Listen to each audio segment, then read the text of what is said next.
Well, good evening. Wonky Astronomer here, coming to you from the Hazo Gazo, also known as Hazelbrook Observatory. I'm just checking my audio, make sure it's coming through okay. I think it is.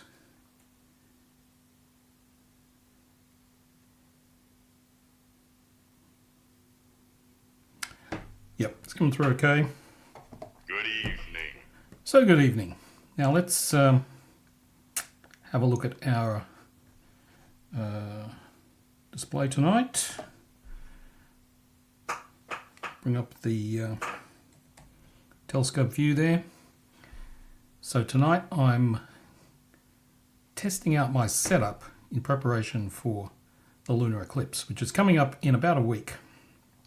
As you can see, I've got a couple of live views of the moon there, and it's a half moon. That's why I've called this stream Half Moon Action. The weather hasn't been great, but this is a rare clear night, so I thought I'd better take advantage of it and try it out. Try out my setup. I've got two telescopes with two cameras. On the left there I've got the colour camera, and on the right the black and white camera. Now the black and white camera is the one I use for occultations normally. It's fairly low resolution, and that's on my big telescope. And then on my I've got another telescope piggybacked on that. Maybe we can see that just a moment. Right. This is a view inside the dome.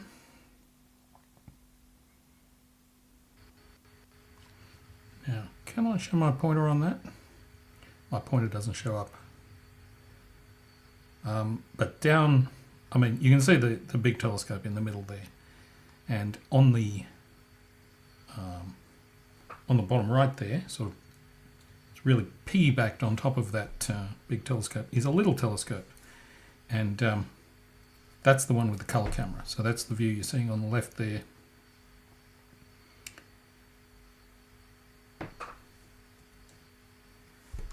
Now, do we have any viewers? I think we don't have any viewers.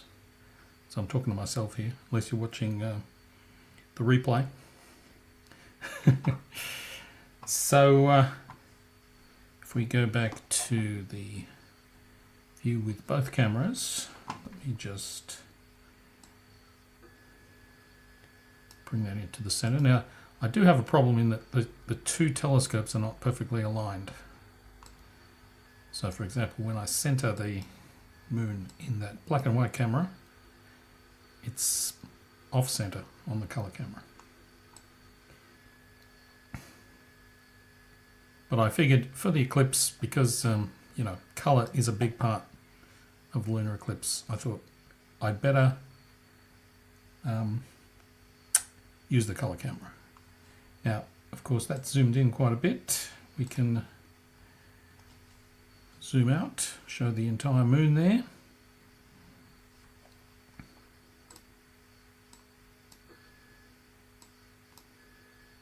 On the left side, I do have some technical limitations. The scope with the color camera doesn't have a motorized focuser, so if it does need focusing, I have to go out to the dome to focus it. The other one, the black and white camera, on the big scope, I do have a focuser for that, so I can focus that from here. So I hope I don't have any focus issues with the small scope. Now over on the right there, you can see the countdown to the eclipse, which is in, 7 days, 4 hours, 53 minutes and 27 seconds. That's when the penumbral eclipse will begin. So on the night of the eclipse, of course, those numbers will be counting down, getting down to zero, one by one, as each of the phases of the eclipse passes. Now, the other thing that's happening is I've actually got a lot of occultations happening tonight. But look, we have a viewer, Big L159. Good evening to you as well.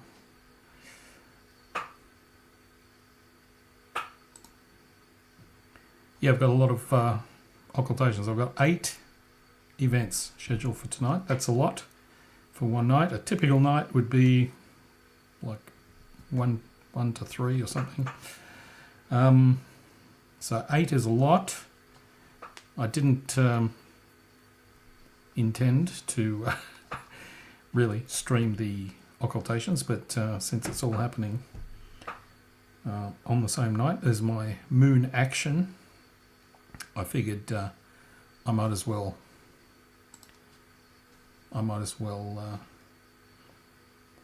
Ben, hello from London, England. Thank you. Hello from Hazelbrook, Australia. Now, Ben, I think I follow Ben on YouTube. I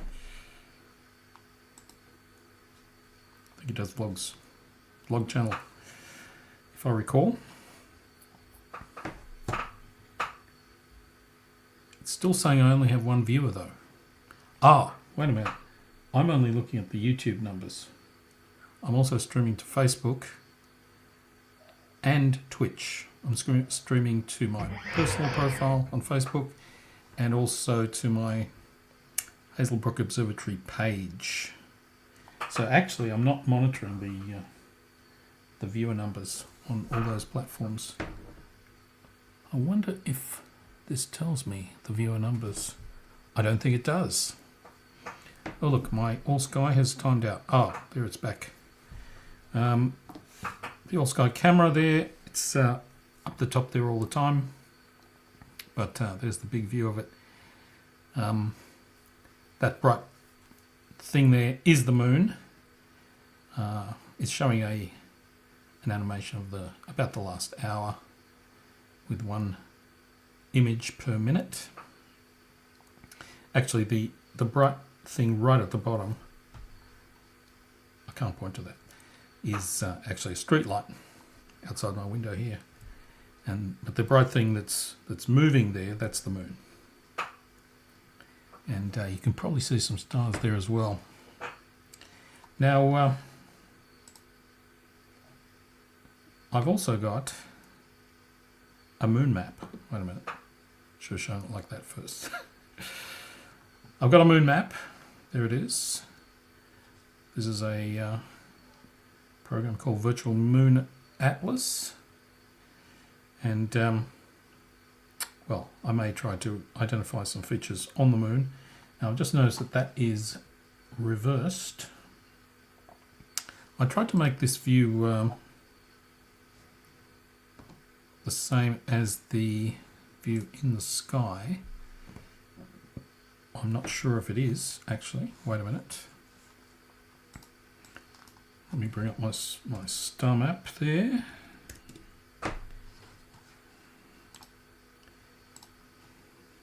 Ben says, great looking stream. The moon looks great. Thank you, Ben.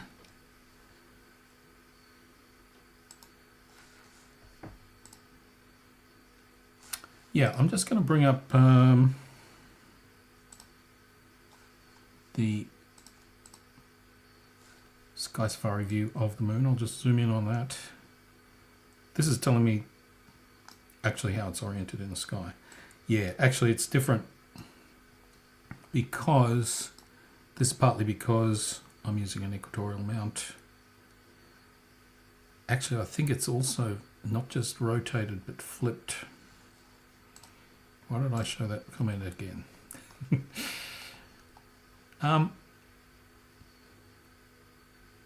Okay. I'm just thinking how I can fix that. Oh, no, I think it's correct actually. It is correct. Just rotate it a bit. If I put that on equatorial view, okay, that fixes it, but it's flipped. I think what I should do is flip the camera. 30 minutes. A little confused here. Ah, yes, I should flip that camera. And I should flip the other one. See, that way.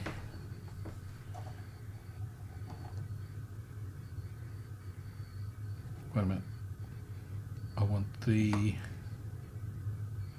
black and white camera. Right. I think that's the correct orientation. So with the other camera, I'm going to flip that.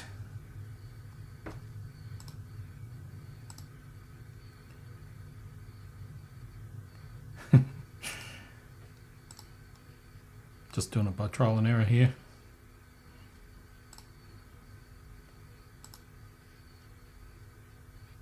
That's wrong. I'm trying to make that left view look like the right view. Hang on. There's 4 possibilities. No flip, flip vertical, flip horizontal, or flip both. I think that's it. It's no flip. Just no flip. Okay, so they're now the same, and they should match the moon map. Do they match the moon map? They do. Okay. Got some other apps in the way there. Okay, excellent. So might just have a look at some of these major features on the moon. Now I think on that image on the left there, my pointer is visible. So Big Al 159, what software is attached to camera? SharpCap? Yes, actually I'm using SharpCap on the left there for that color camera. And for the other camera, wait a minute, that one on the right, that is it's an analog video camera, which is a camera that we use for occultations because we can timestamp it. Wait a minute, let me show you the view of that. See those timestamps at the bottom? That's being added by a GPS device, so we can time our occultations accurately. But that's why it's analog video, because it's easy to add those timestamps to the to an analog video. So let me go back. Virtual moon. Okay, should be able to see my pointer there.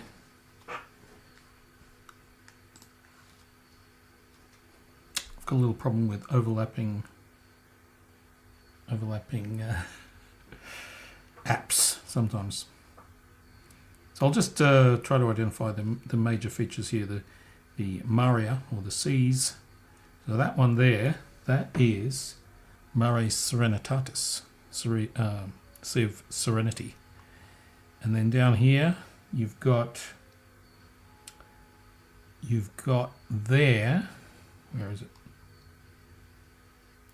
Mare Tranquillitatis, Sea of Tranquility. That's where Neil Armstrong took his first step. Over on the right there, you've got that little one. That is Mare Crisium. And just below that, we have there Mare. This is the most difficult one to pronounce. Let me zoom in on that.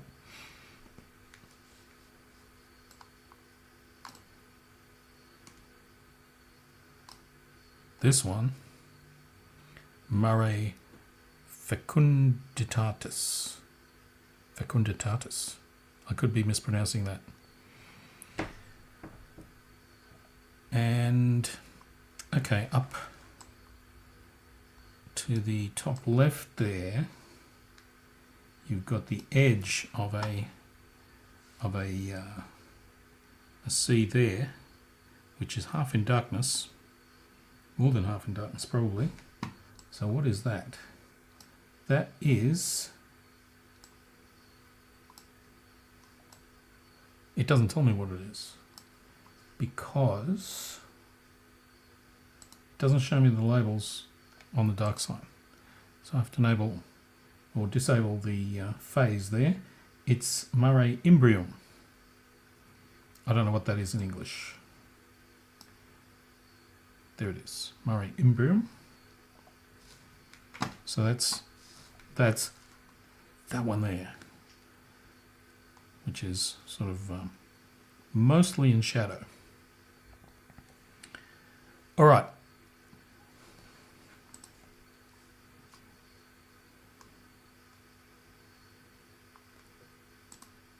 Now I've got a comment there which I do not understand. Streamboo.com. I don't endorse it. Don't know what that is. But it's got the best viewers apparently. Okay. Now, if you look at, let's go back here, down the bottom right there, I've got my occultation timers, and it's telling me that the next occultation is the asteroid 2000 OV5, which is in 23 minutes. So I'd better do that, slew to that, and observe this occultation, and then, only then, come back to the moon. So I'll be doing this the whole night. I'll be slewing to the moon and then looking out for a while and then going to an occultation and observing that. So let's bring up the the occultation cam. Okay. So I'm going to find this next asteroid on Sky Safari. There it is. Where is it? It is, it's basically in the west. Let me change to a different view of the telescope there. There's the telescope. Actually, that shows the two telescopes a little better. You can see the main one there and the little one piggybacked on it. So, go back to the sky map.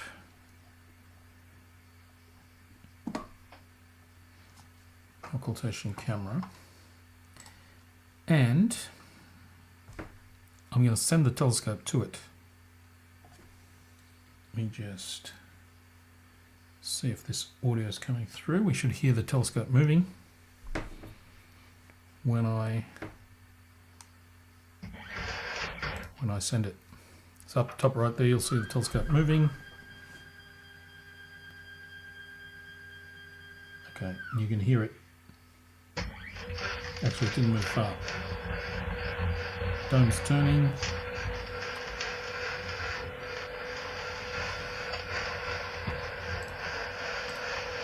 Comment there from Narayan. I'm going to watch the eclipse from the comfort of my bed. Lol. Well, that's a good idea. Well, I'm not going to be outside watching it anyway. I do know Narayan in real life, actually.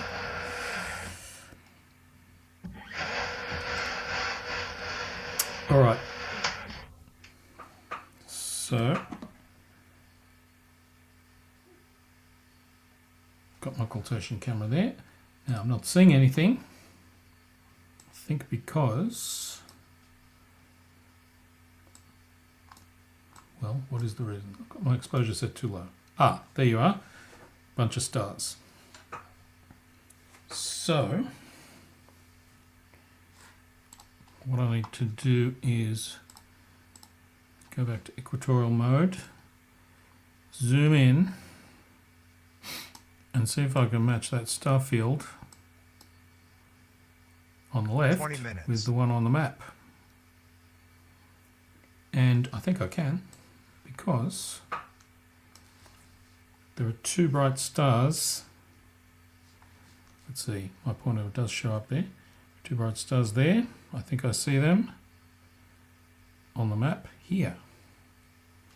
And the asteroid is just over there. The target star should be right under that asteroid. Now wait a minute, which one is it? Just run time forward a bit. Okay, it's that one.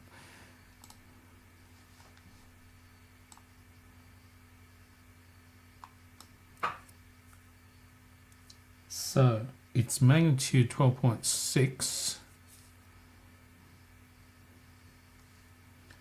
So I need to find it on this camera view. I think it's there. Let me center that. Actually, turn on the crosshairs.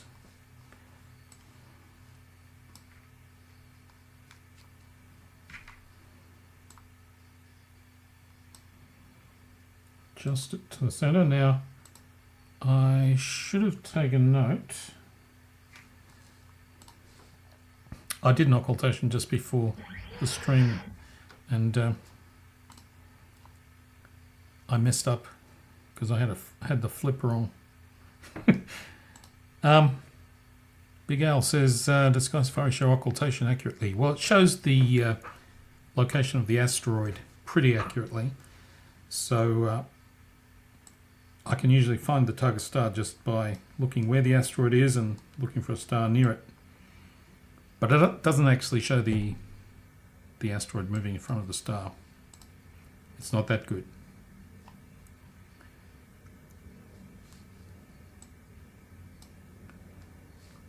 Let me just adjust that. I think, yeah, I should have checked.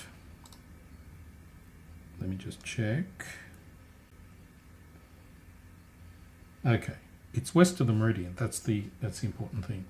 So I just have to make sure my camera's flipped, because you know, with the equatorial mount, when it's on a different side of the meridian, the image gets flipped. So I flip it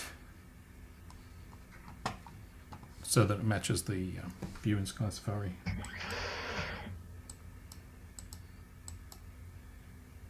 Okay, gonna synchronize my mount with that target. I think I've got too many stars showing.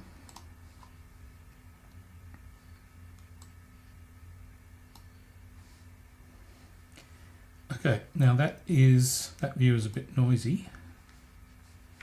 Turn off the crosshairs.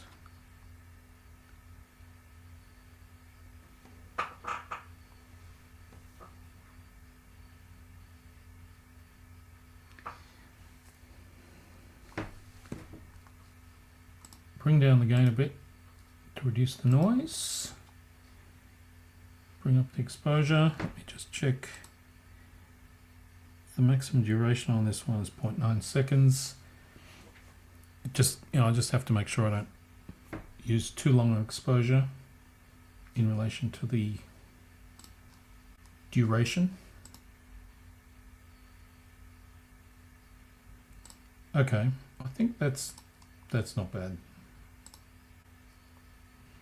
Ooh.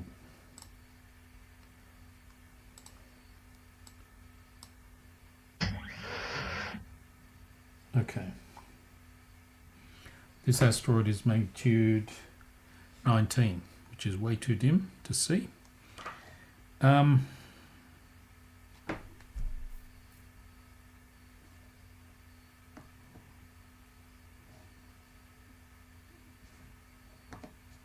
Okay. This is the big version of the occultation camera. So the target star is, I believe, there's my pointer. My pointer looks almost like a star, doesn't it? 15 minutes. It's the same colour. But I think it's there. So it's just near that. There's a brightish star there, and there's one just up and to the right from it. And I believe that's it. So, what's our countdown? 14 minutes. Haven't seen any UFOs yet, as you can see from my UFO count in the top left. This is an app that I haven't got much use out of. Every time I try to count UFOs, I don't see any. But some nights I see a lot.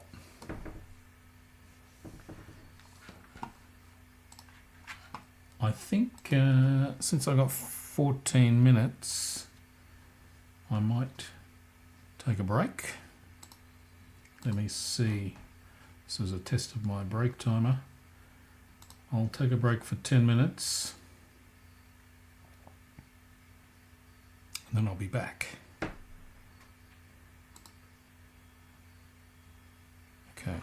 let me see if this works.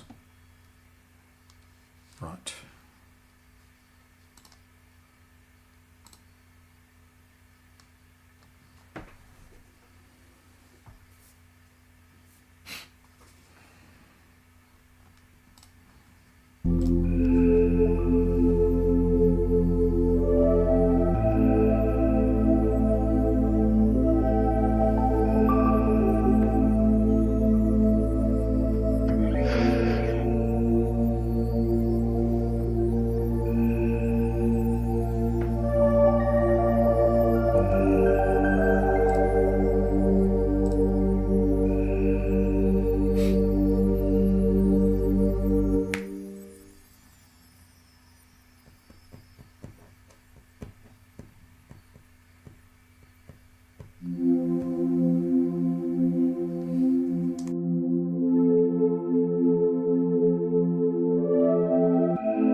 Well, I'm back. And we've got less than 4 minutes until the occultation.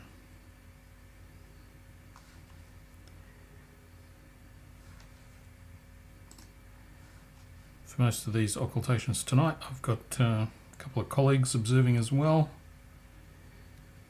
Just monitoring. I've got a chat window here where I can communicate with them. So, should get an audio alert here. 3 minutes. 3 minutes.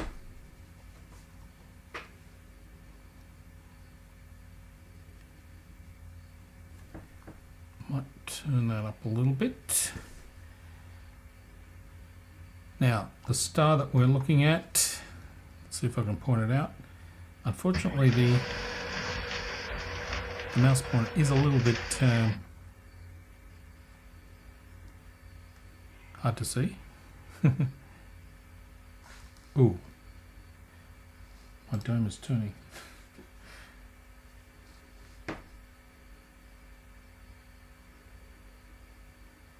Have a look at the position of the telescope there. I was just having a little bit of concern about whether the scope was looking through the slit properly, but I think it is. 2 minutes.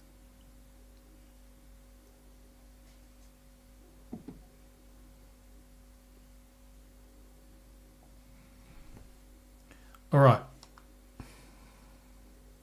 Here we go. Now let's look at the details for this one. Wait a minute. We've got 2000 OV5. Star is Mag 12.6. Asteroid 19.1. So that's very dim. That's good. Probability for me is 28%, which is not bad. It's not great though. Probably got a better chance than the other two guys though.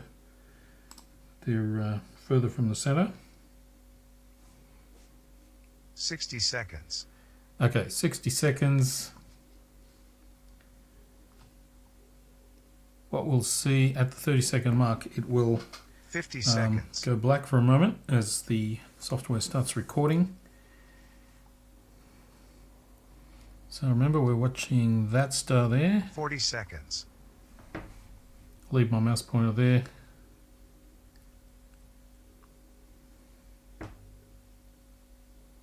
$30 seconds. Okay, it started recording.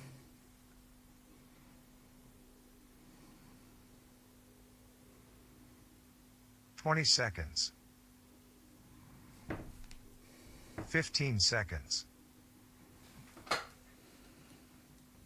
10, 9, 8, 7, 6, 5, 4, 3, 2, 1, 0. +5. Don't think anything happened there. +10. Yep, that looks like a miss. +15. Now what about the other guys? Okay, oh, +20. Dave got a positive. Wow. Okay. I'll say yeehaw in the chat. +30. So it must have moved or been, off by quite a bit. Because +40. I was supposed to be in the path and he was supposed to be out of the path. But actually he was in the path. +50. Okay. A miss. +60.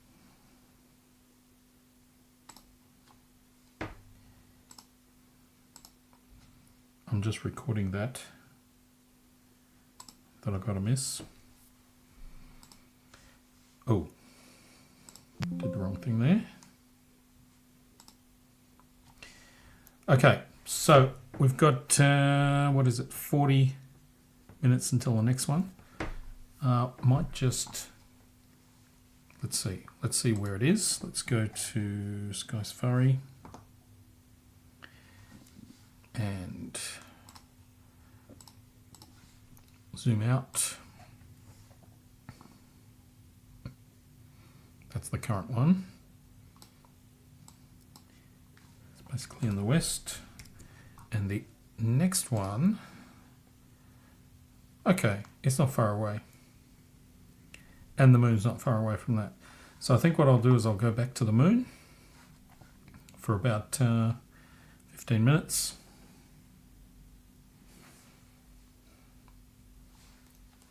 Okay, so I'll select the moon there and hit the go to, and let's bring up both cameras. Well, let's bring up the telescope. 40 minutes.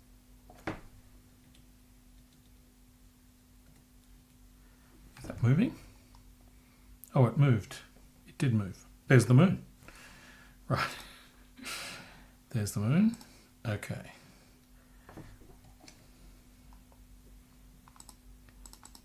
And there's the moon on the other camera. Ah. Yeah, I've left a setting on the camera that's not ideal for occultations. So I may have messed that up a little bit. Just a little bit. Doesn't matter. Anyway, I'll zoom in on this side, on the color camera.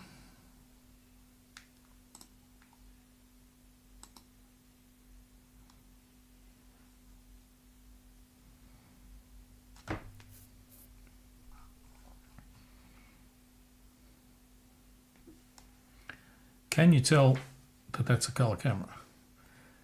They both look similar, don't they? Because the moon is basically black and white. We have a comment here. I would like to try occultation observing, but confused what timing device to get. I understand the video cameras with timestamps no longer sold. Yeah. Well, the probably the best thing to use is a thing called an Astrid. If you go to occultations.org and find the equipment section, you'll see a list of the hardware that you can use for timing. I mean, some people just use SharpCap with timestamps and like in combination with a flasher, a GPS flasher that puts flashes into the optical stream. You can build those yourself. I believe there is a plan to get some of those pre-built, so you can buy them off the shelf.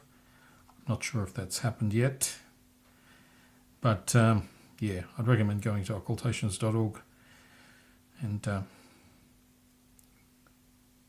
the Astrid is a very nifty device, which it can do everything, but it is a little bit expensive.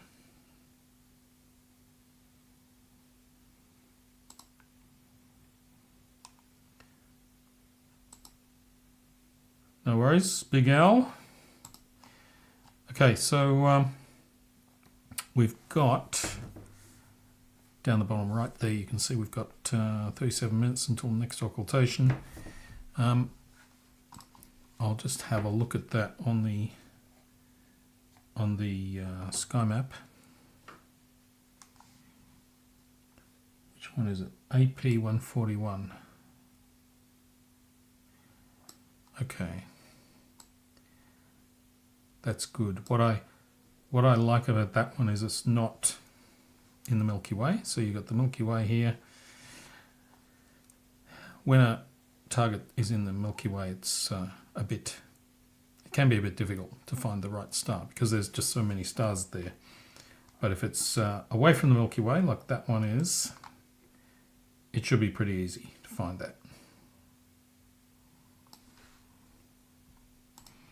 So that one is at, okay.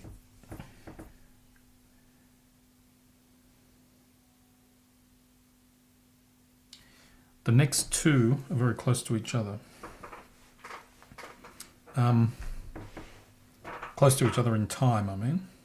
Only about 2.5 minutes apart. That could be a problem. Let me just see.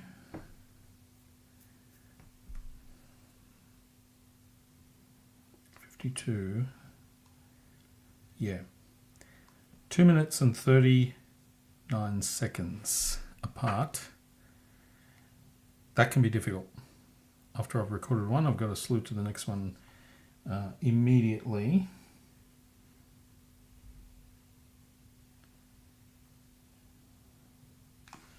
So, let me see where they are in relation to each other.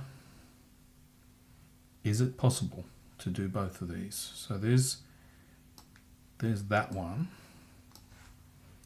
AP 141, and the next one is Schulman, and that's over there. Yeah, that's going to be a problem. See that green line? That is the meridian, or the north-south line, and my mount is a German equatorial style, so it will have to do a flip. That's not so bad, but you know, I'm sure it can do it in time. But the problem is the dome will get confused. The dome may move in the wrong direction initially and then have to change, and it could take too long. So let me see which of these is better.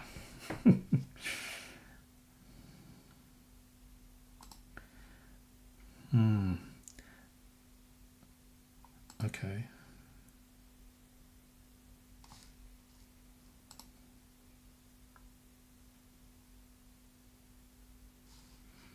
I think the first one has a lower probability of 3.8 compared to Schulman of 8.2, but the other guys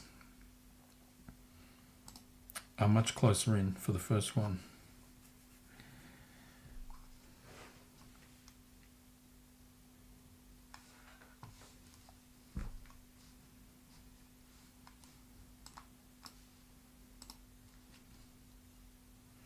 Let's have a look at the the rest of the moon there.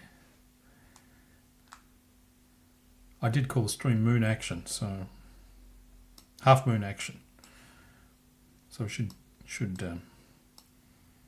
do a bit of real moon stuff between these occultations. So let's I'll just try to ID a few features on the moon, maybe some craters, and then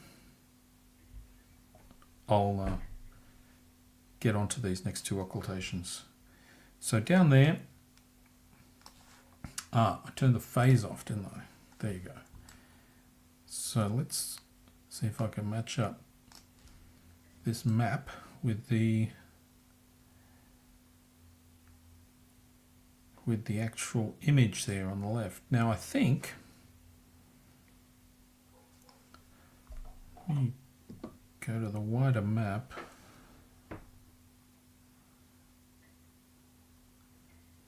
Right.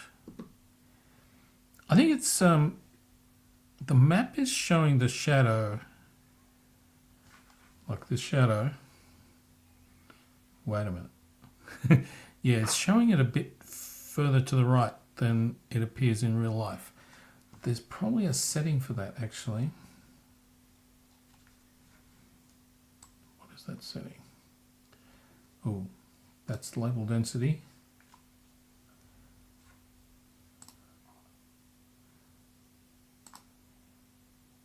Ooh. What's that? Okay. Anyway, I think I see that these two craters here, you've got, looking at the image on the left there, got these two craters, and then two more below that, each one smaller than the previous one. So those must be on the map.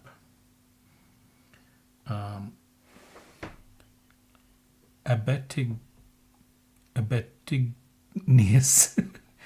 No, Albategnius. Oh, of course, Albategnius. That's Albategnius there. And the one next to it is Ptolemaeus. Now, that's interesting. Ptolemaeus. Not Ptolemy, but Ptolemaeus. Ptolemy is a very famous crater. And then the two below it are Alphonsus and Azachel.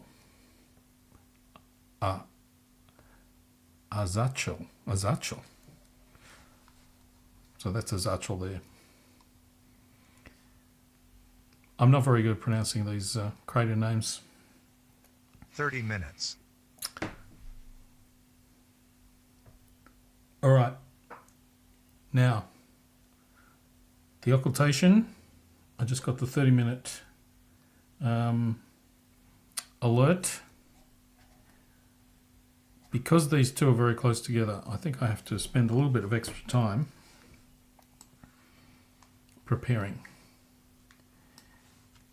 So I'm going to send it to not the next one, but the one after that right now.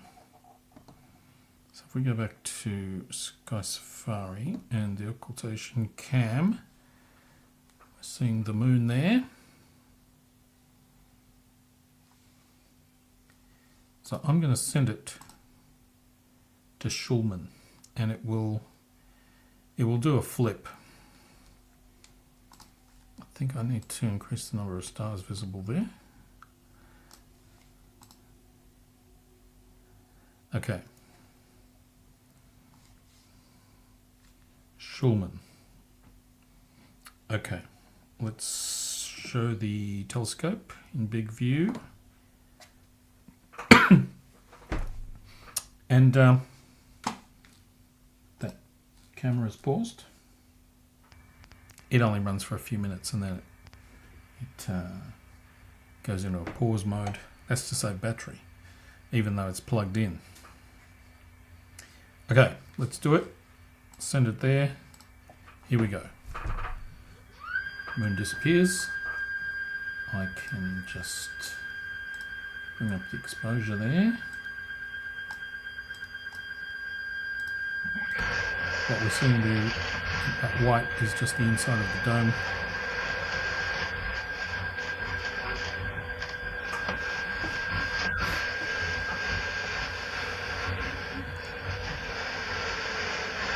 Okay, and we're seeing stars zipping by. Ooh, we saw them zipping by. Now, see, I think the dome's getting confused. It's completely on the wrong side. Right. The telescope's pointing that way, and the dome's pointing that way. You can see the moon through the dome slit there. It's going down in the west. So this is the problem. See, the telescope has already reached its target, but the dome takes a while.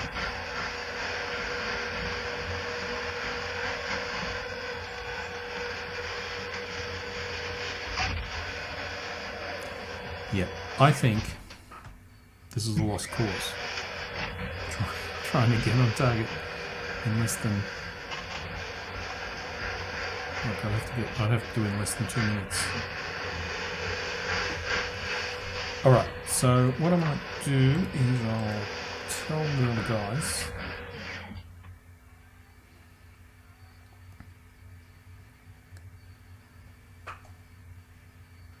guys that I can't do both. So which one should I do? I think I should do the AP, what is it called? AP141, because the three observers clustered relatively close together across the path for that one. So we've got a better chance. Schulman, I'm in the 2 sigma zone, and the other guys are, holy cow, they're way out in the boonies. Dave's outside the 3 sigma, and Haristo's outside the 3 sigma on the other side. So chances of any of us getting that are pretty low.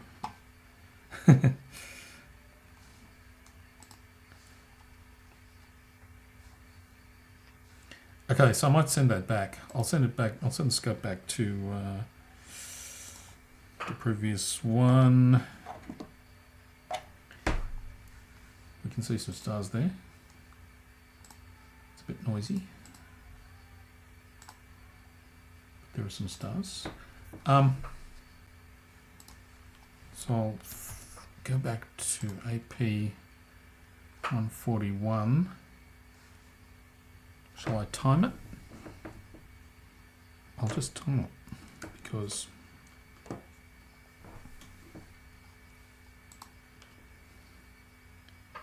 I hit the button. It's moving. So I'll just see how long this takes.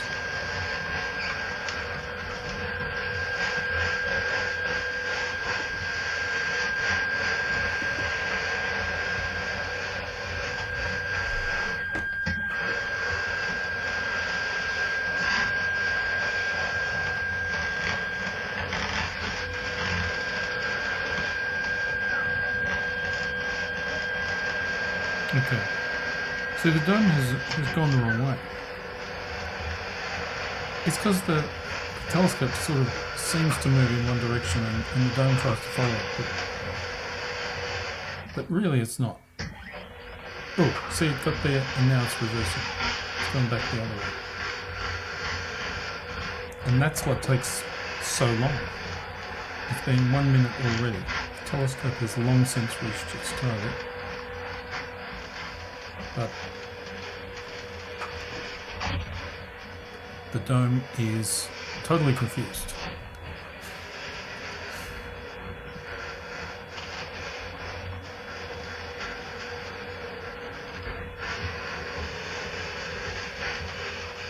Okay, stars coming in view. Okay, that took a minute and a half.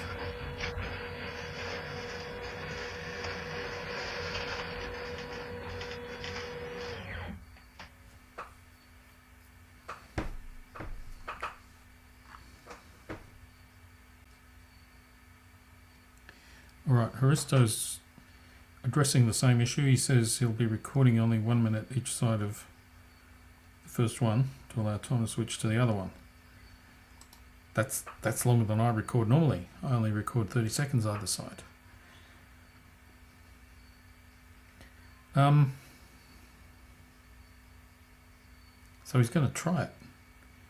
That only took, it did take under 2 minutes. So maybe I can do it. I'm very indecisive. Hang on. All right. Let me see. I'll send it back to Schulman. I'll send it back to Schulman and time that. Because if I do try it, I need to identify the target. Ooh, Schulman's close to a bright star. So that makes it easy.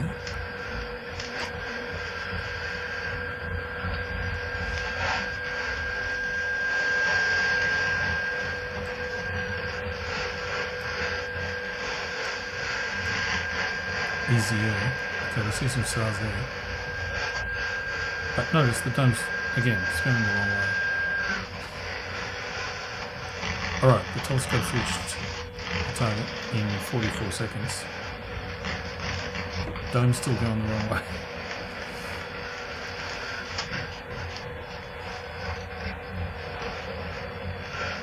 Still going the wrong way. There's the moon again. Through the shutter. Is it going to go all the way around?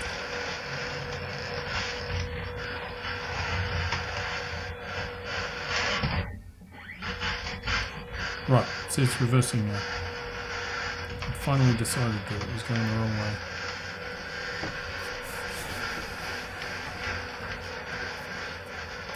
Let's drink some water. Or, even better, some alcohol. Oh look, you can't see it. It's invisible. I don't know what this is.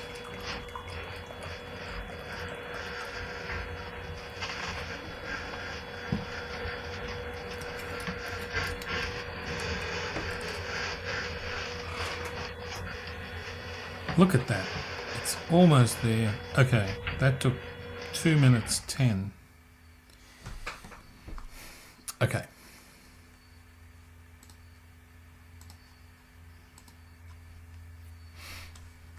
Twenty There minutes.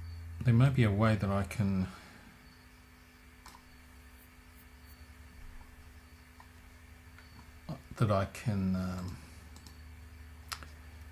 get around this problem.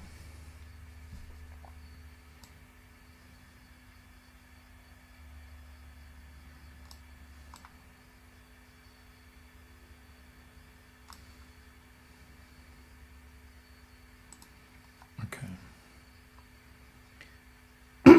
I'll go to that bright star. Wait a minute. See that bright star there? Hang on, got the wrong camera showing. There you go. That bright star there. I'll bring up the crosshairs. Center that.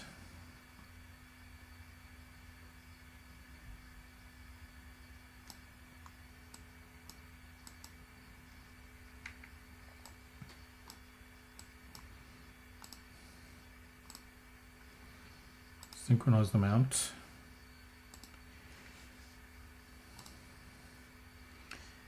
And now, go to the target. This is Schulman.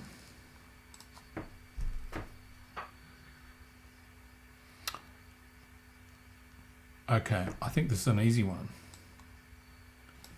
This is, yeah, this is a bright one, mag 10. Okay. So that's easy. All I need to do is decide on an exposure. Probably 1/50th. Okay, 1/50th and 23 dB. Easy. Okay, so that'll be easy to find when I'm in a hurry, right? I'll be rushing to find this. So,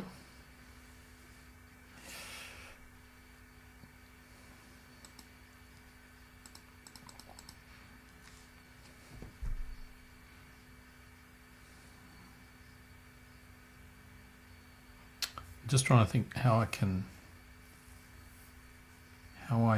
get there in time. Ooh. Dave's posted his light curve.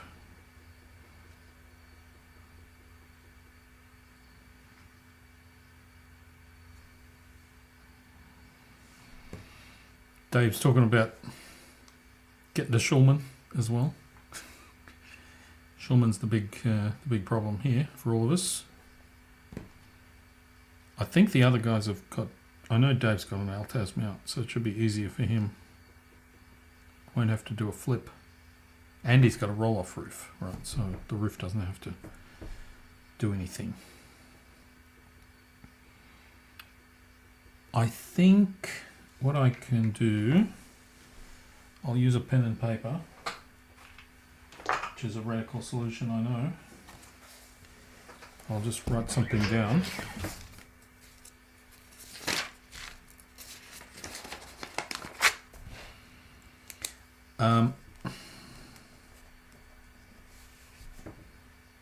For Schulman, I'm going to write down the azimuth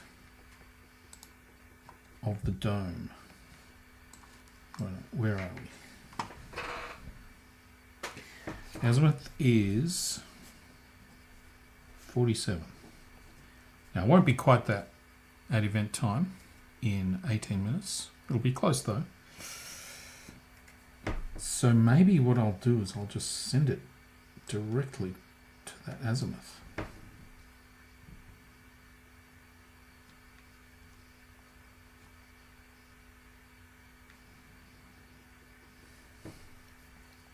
So that way it won't go the wrong way. Okay.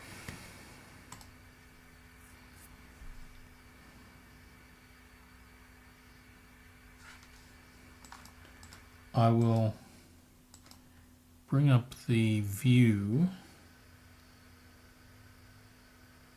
looking straight out the shutter. Okay. So I'll go back to this other one, AP141. 15 minutes. See the dome view looking from a camera mounted on the telescope. There it is.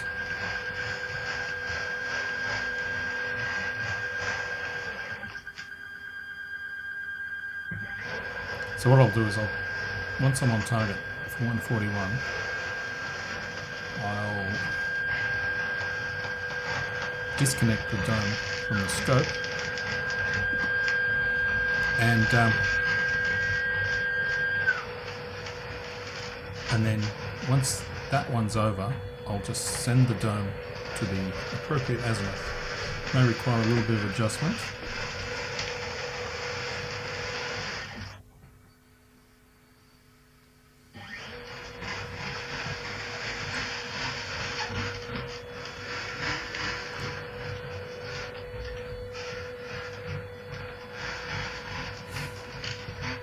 Comes getting confused again.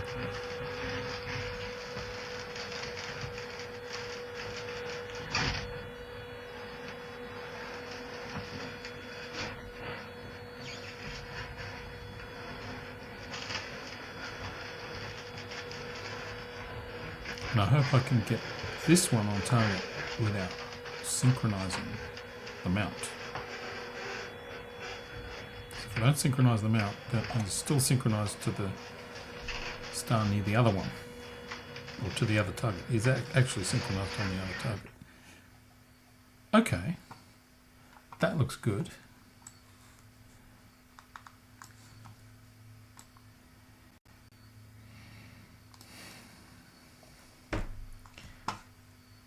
Have to flip the camera view. Okay, I think I can see some recognizable star field there. Yep. How bright's this one? 14.5. Not very bright. Okay. Yes. I'm trying to match the star field with the map.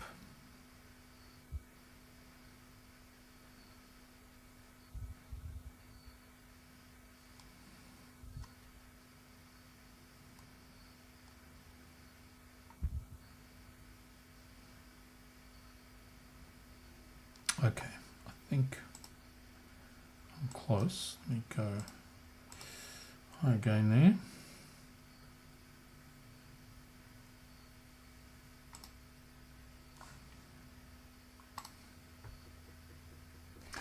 Oh, damn. Schulman's, no, AP141's got a big uncertainty.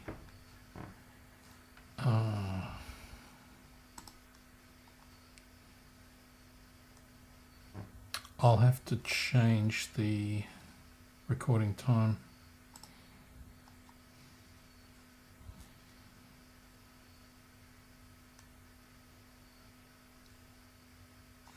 Wait a minute, it's not even there. What's going on? It's not even there. Okay, hang on. Something's wrong here. Oh. I think I know what's happening here.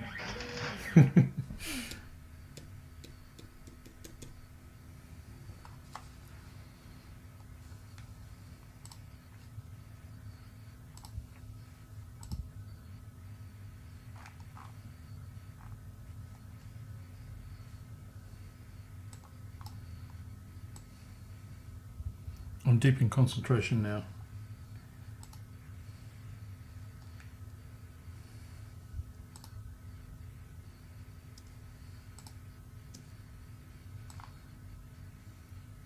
I think I know what happened.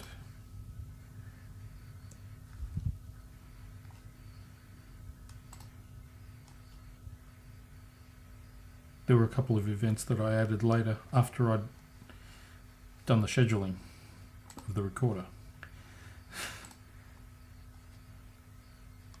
Okay. 10 minutes. So, 141, edit. I'll record for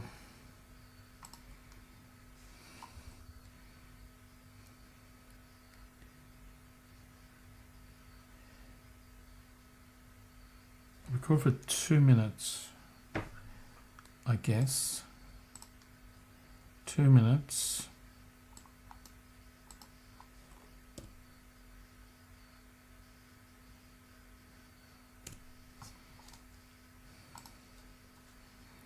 Instead of 1 minute. Okay.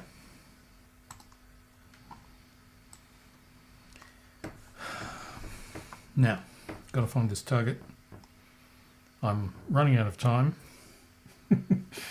Got 9 minutes.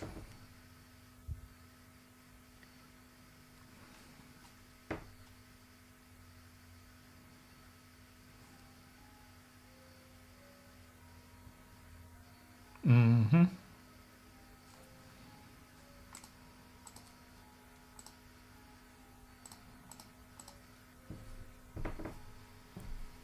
Bring up the bigger camera view.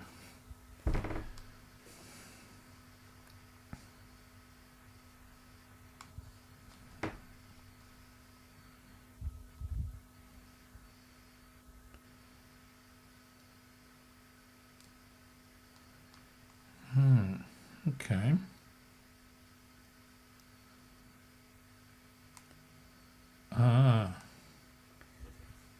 Getting close, getting close.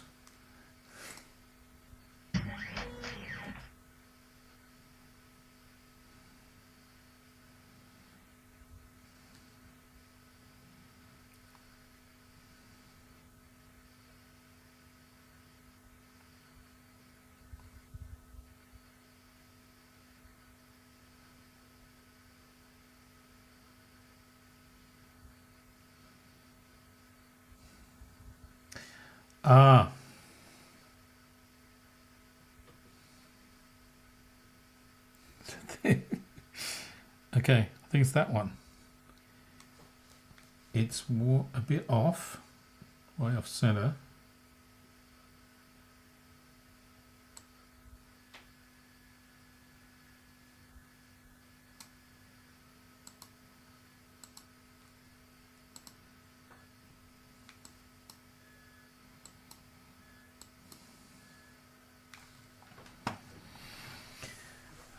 Okay, I've probably lost it again now.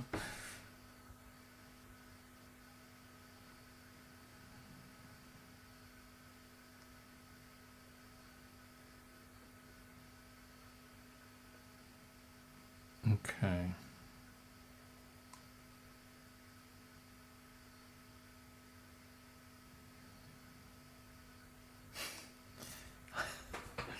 This is tricky.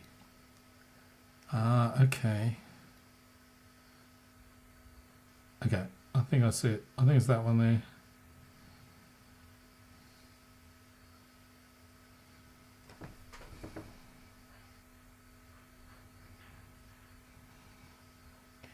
Yep. Okay. Bring close to the center. Now, I think I saw a UFO. Hang on. I saw a UFO. Just when it was traveling southeast. Very fast.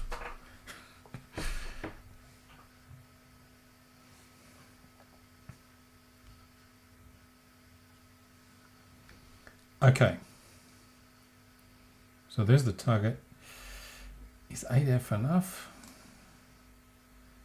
Bit more exposure.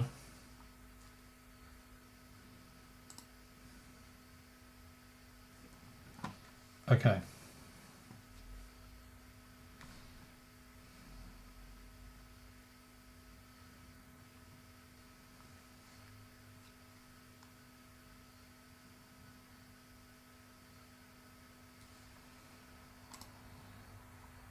So max duration on this is 1.3. So, all right. 8-frame integration should be all right. 5 minutes. There's the 5-minute alert.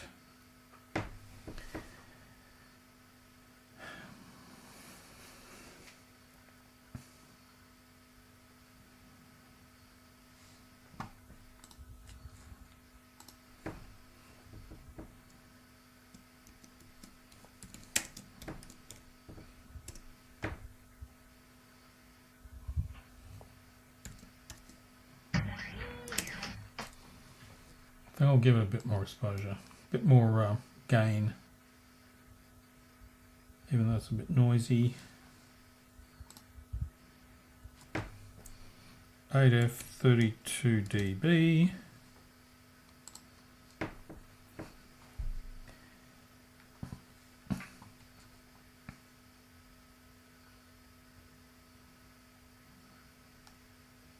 Four minutes. Okay, so now here's the tricky part. I'm gonna disconnect the dome. So the dome's no longer following the telescope. And then I will prepare to send the dome directly to 47 degrees azimuth.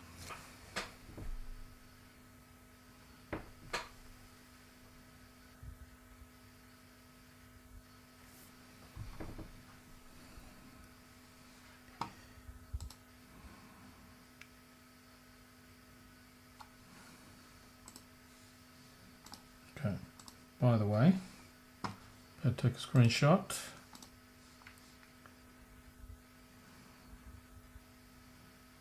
Three minutes. Target was hard enough to find,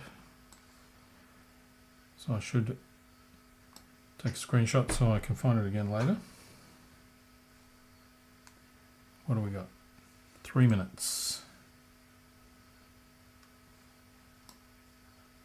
Okay, I think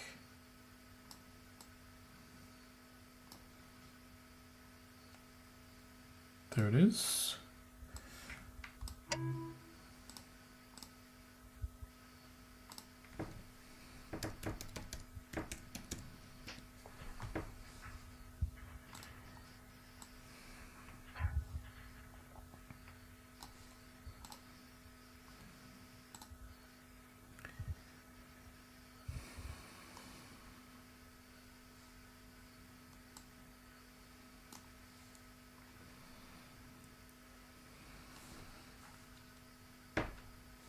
Two minutes. 2 minutes. Here we go.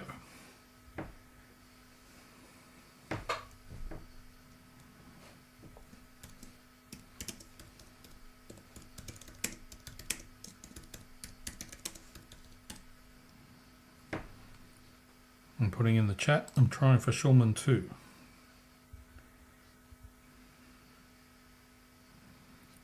Dave is on target.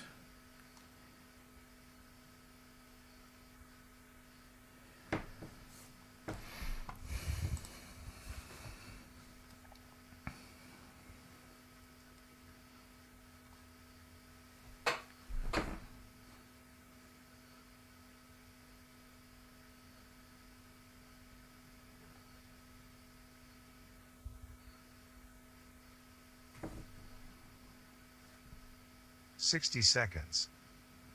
Okay, I just started recording. Probability on this is pretty low actually, it's 3%. 50 seconds.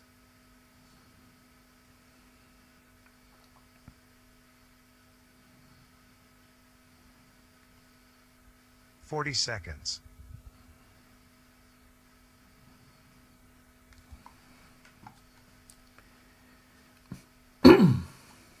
30 seconds. Drink some alcohol to calm my nerves here.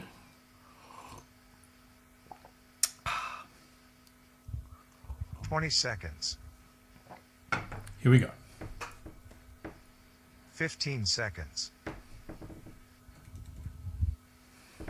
10, 9, 8, 7, 6, 5, 4, 3, 2, 1, 0. Plus 5. Remember, this has got a big Plus 10. uncertainty. Plus 15. Plus 20. The uncertainty was 18 seconds, I think, which is 1 sigma. Plus 30.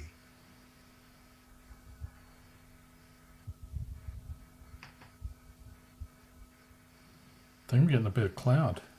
Plus 40. Okay, here we go. As soon as that stops recording, Plus 50. I'm hitting the go to.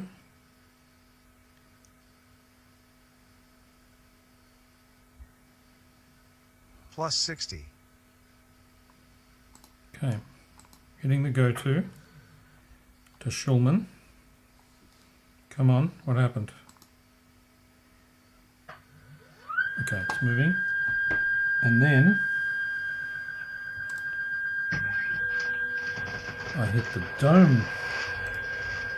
Go to on the dome. Let's see this wide view of the scope. Look, the dome is almost there. That only took a couple of seconds for the dome to get there. 60 seconds. Okay, we've got 60 seconds to the next one. Remember, this should be an easy target to 50 identify. seconds. Okay. Dome's not quite right. 40 seconds.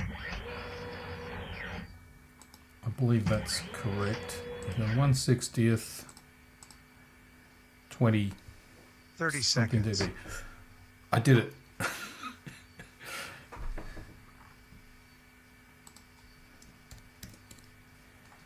Dave's on 20 target. seconds. I got the exposure set 15 seconds. just before it started recording. Let's watch it. It's this one, bright one in the 10, middle.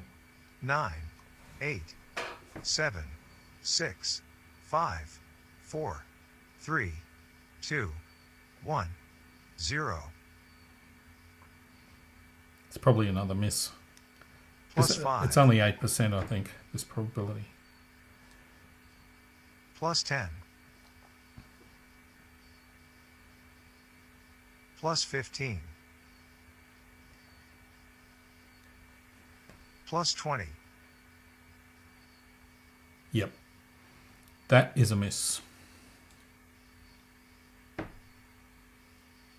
Plus 30.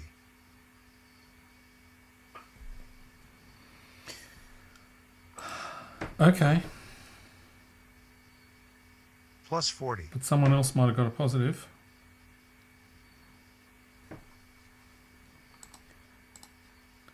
Thanks, Big Al. Plus 50. Thanks for the stream and answers to my questions. From Canoundra. That's Canoundra, isn't it? Not Canawindra. Plus 60. I know roughly where that is, where Canoundra is. Okay. Dave and Hristo both got misses. I'll type in the chat, dang. Alright, we've got 40 minutes till the next one. Let's go back to the moon. Wait a minute.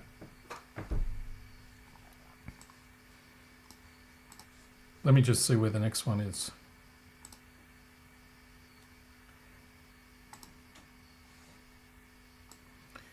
The next one is called Coriolis. It's back on the oh, you know what?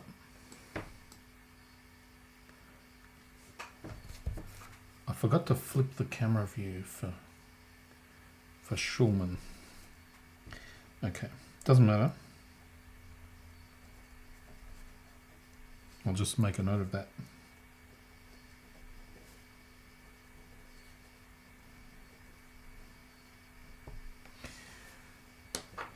Because otherwise it'll be a little bit confusing. Maybe. Fortunately, it's a bright target, so you can't miss it. Okay. So, Coriolis. It's back over on the same side of the sky as the moon. So, let's send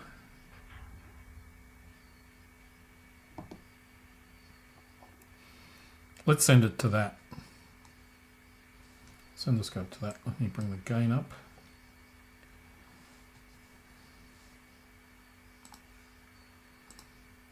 Alright, here we go. Matt will do a flip again.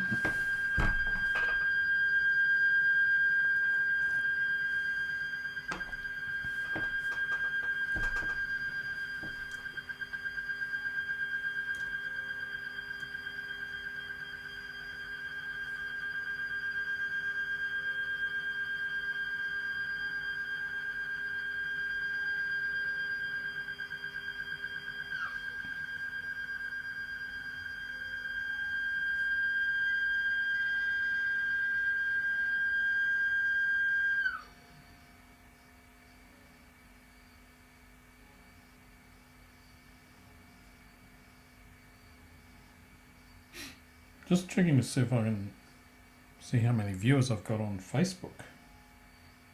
Because I haven't really been checking that.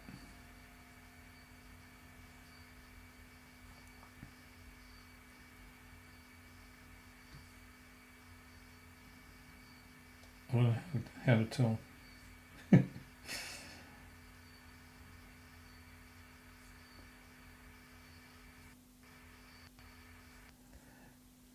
Alright.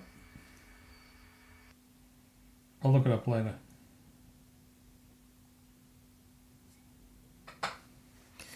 Alright, what do we got? Let's bring up the Occam.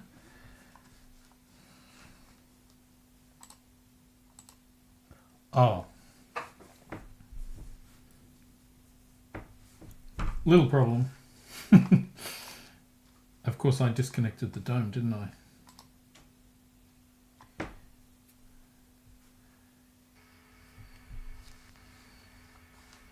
So what am I going to do? Resynchronize it or just run it manually from now on? I'll just have to remember to rotate it.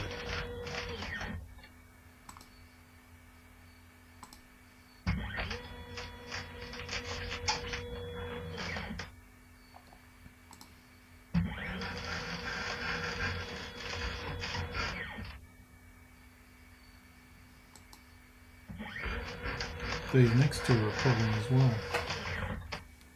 Ah, they're only like a minute apart.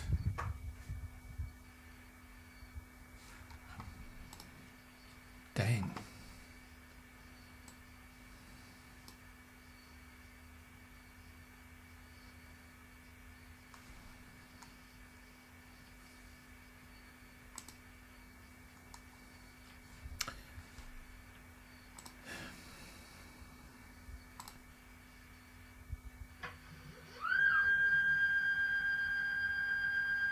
I'm going to the other one.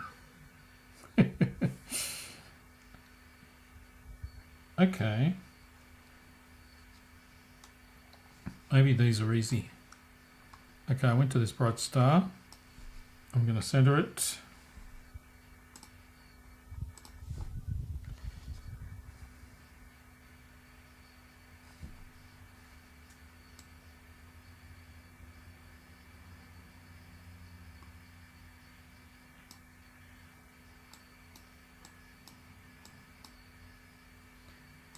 Synchronize them out.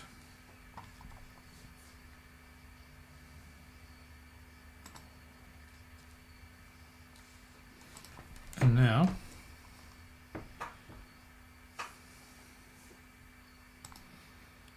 I've got the same issue with these next two. They're very close together in time.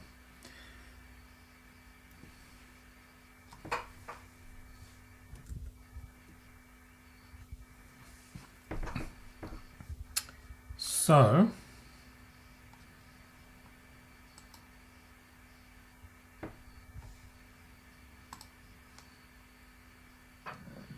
I'll find the second one first.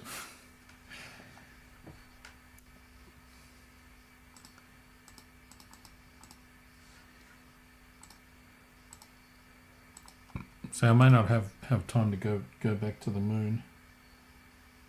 Actually, and the one after that is only 11 minutes later.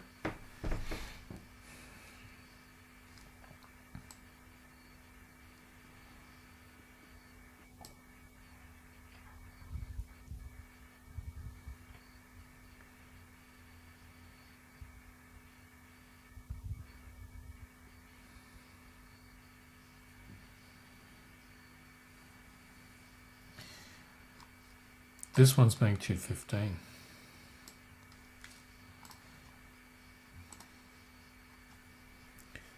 That's going to be difficult.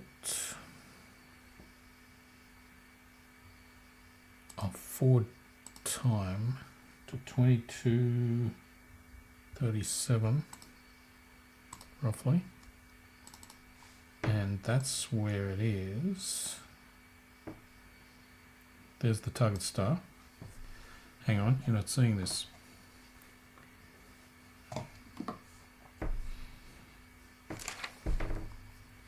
So there's the asteroid and there's the target star. And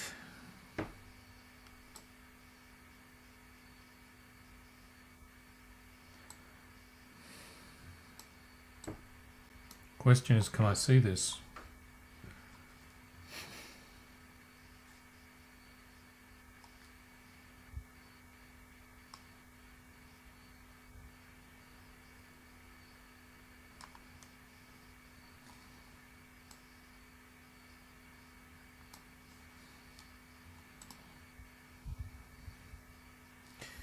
There's a brighter star nearby, which I think is there. Yeah.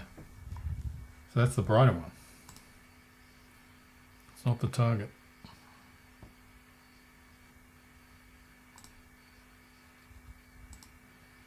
I think there's cloud drifting through. I won't be too disappointed if I can't see this one, because it's going to be a hassle trying to slew to it in time. No, I don't think I can see it. 30 minutes. Okay. Dave's on. Okay. Dave and Haristo are both on target for Coriolis.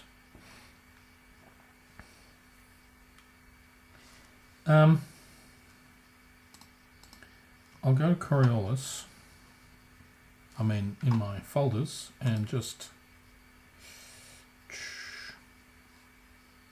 let's take a screenshot, just to prove that I couldn't see it.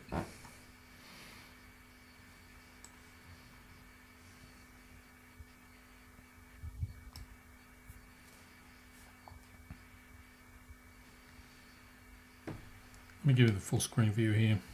Haven't used this view all night. Hang on, did that work?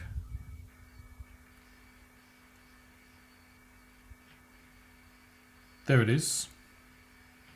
That's the screen I'm seeing, including my screenshot here, and I'm going to put an arrow on it. I think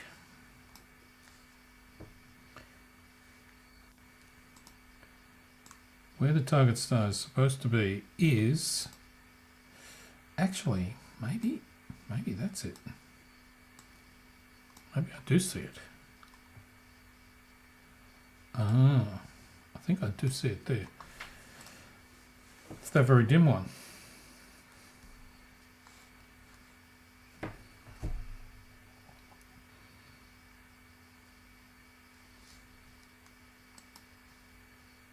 Which one am I? That's XW27.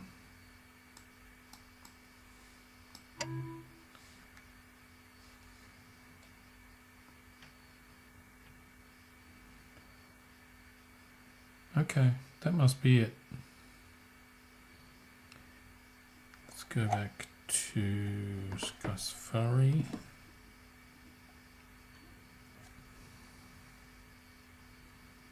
That must be it, but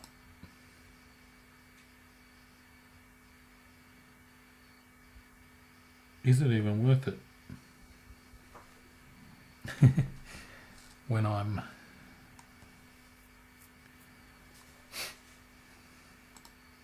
in the 3 sigma zone for this one.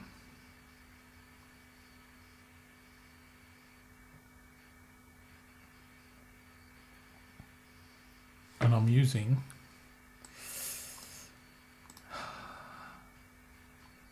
'64 frame integration.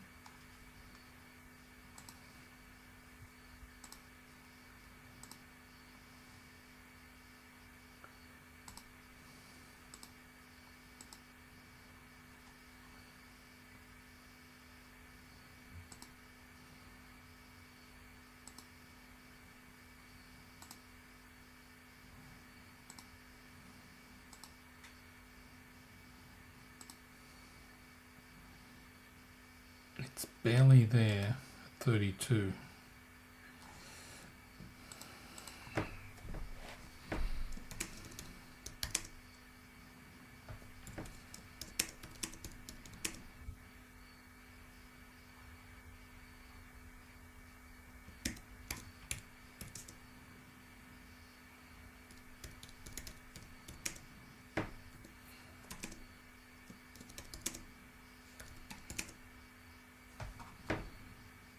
What's the delay? The interval 35, 36,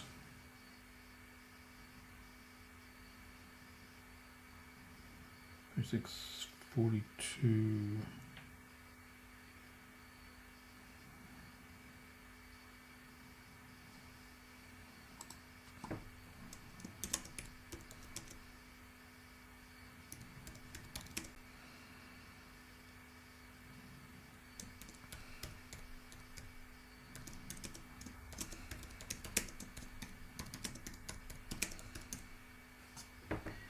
Yep.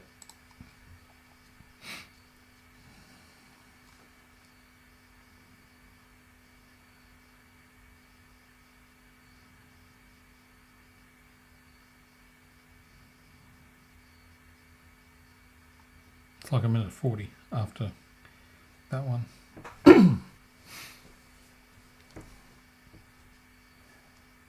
Ooh. Getting some cloud now. You can see it on the all sky. Look at that. Hang on.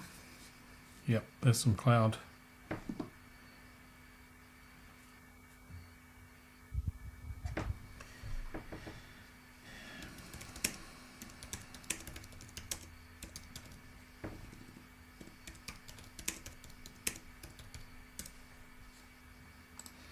Okay, so I'm going to skip that one. So I'll delete it from my schedule. And what is it called? XW27. Delete that.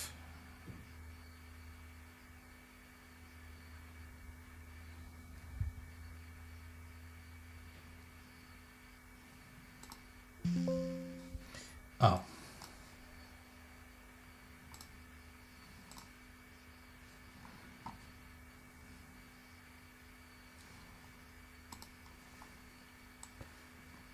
Deleted it. It's just so it won't record. Oh, let me look at this cloud. Yeah, I think this was forecast actually.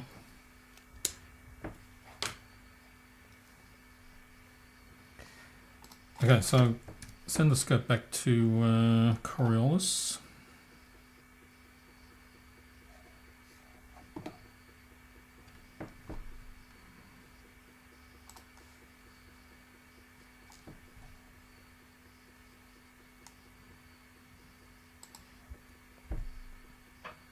And remember, the dome is enslaved.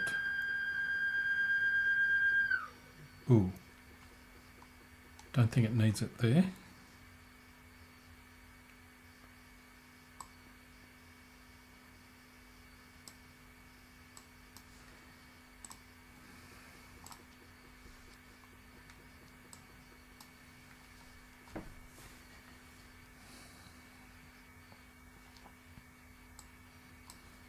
So I'm trying to match now the star field.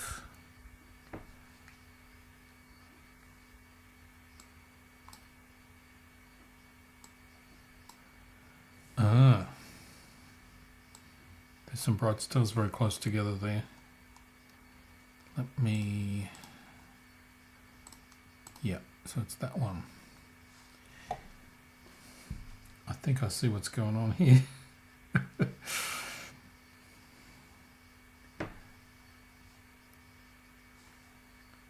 This could be difficult too.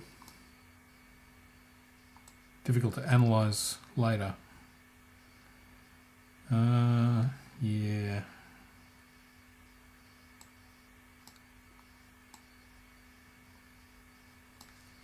Okay, I will zoom in. I think what's going on here is you've got three. Can you see that? Very difficult to see the pointer, isn't it?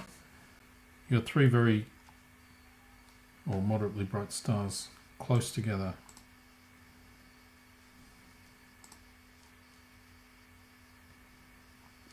Yeah. So I need the zoom.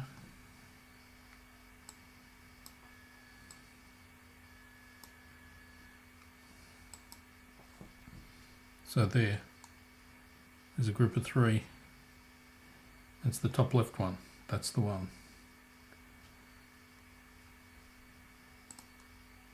And I can see the cloud drifting through.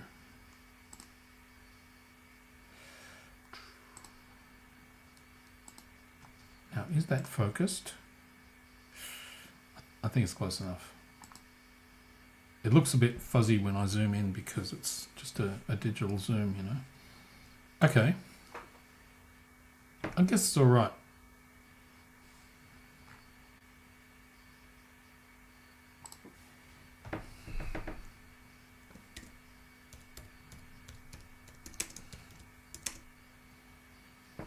So what do we got? 2F.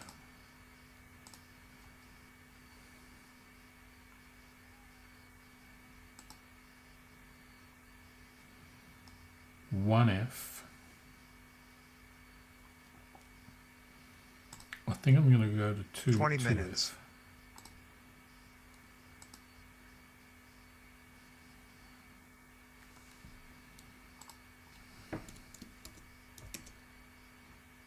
Two F 26 dB and 2 times zoom.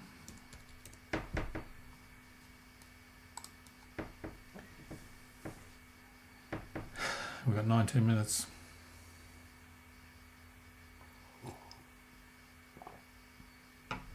So look, after this one,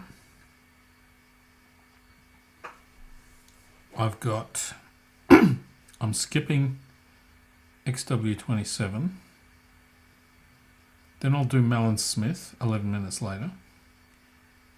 And then I'll go back to the moon.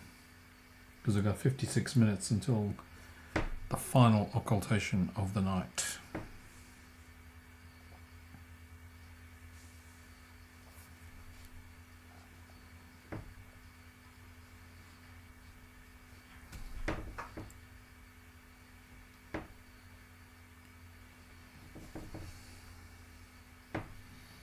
Alright, I've got 18 minutes. I think it's break time. I will break for 15 minutes. Let me see if this works. All right, I'll be back in 14 minutes and a bit.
Well, I'm back. I've got less than 3 minutes until this Coriolis occultation.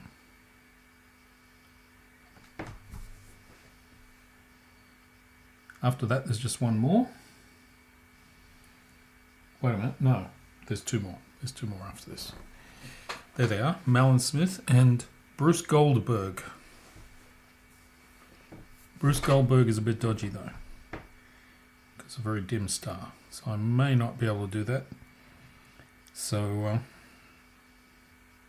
hope to get back to the moon after Malin Smith. So, wait a minute. 2 minutes. I'm on target for Coriolis. So, Coriolis target is that one there. It's very close to another 2 stars, which makes it a bit difficult, but it is what it is. Also, we're getting a bit of cloud coming through. Let's look at the all sky. Ooh. Some cloud drifting across.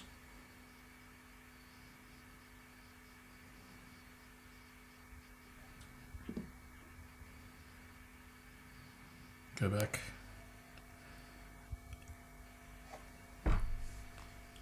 All right, getting down to 1 minute here.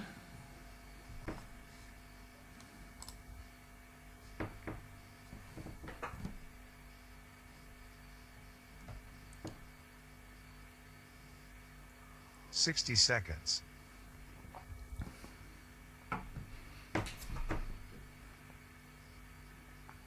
Okay, so I'll put my mouse pointer on the 50 seconds. on the target. There it is. Wait a minute. There.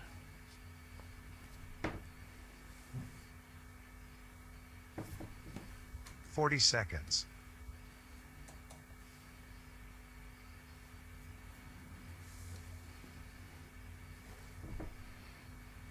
30 seconds. Started recording.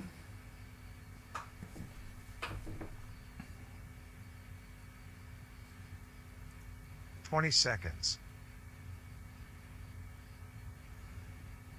15 seconds. 10, 9, 8, 7, 6, 5, 4, 3, 2, 1, 0. Plus 5. It's very mushy. Plus Jumping 10. around a lot. Ooh, the whole image is jumping around now. Plus 15. Anyway, that's a miss. Plus 20. Another miss. I have not had a positive tonight. Dang. Plus 30. Okay. Malin Smith. Slew Plus to Malin 40. Smith.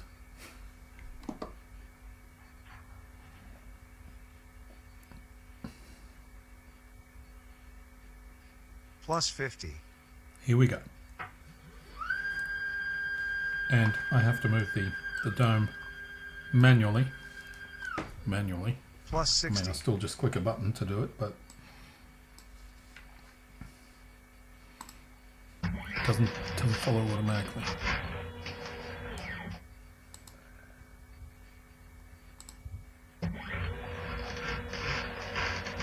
Moving it in 10-degree increments.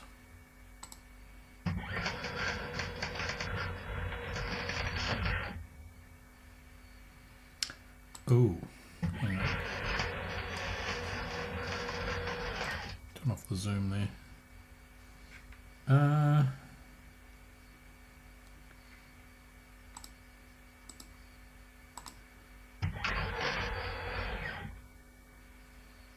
So we're getting a bit low in the west. The cloud is very obvious, drifting through there.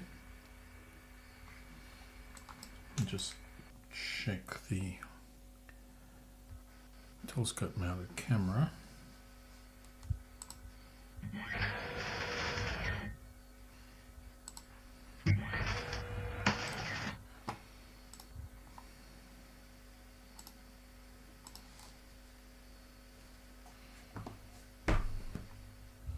So let's see if I can match this star field.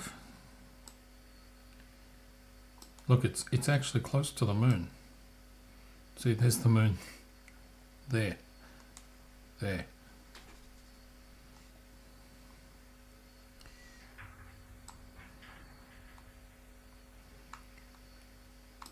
That's why it looks so bright. That and the cloud is causing it to be a bit washed out. Alright, but I think I can see the star field, matching the star field. How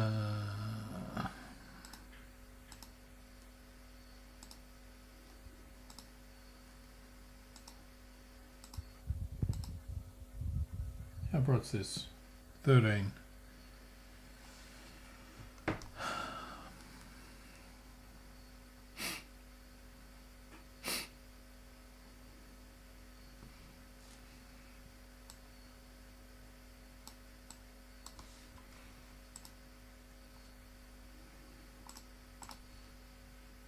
minutes.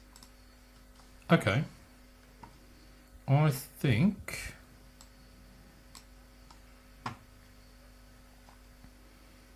I see it. Wait a minute. Or have I lost it again?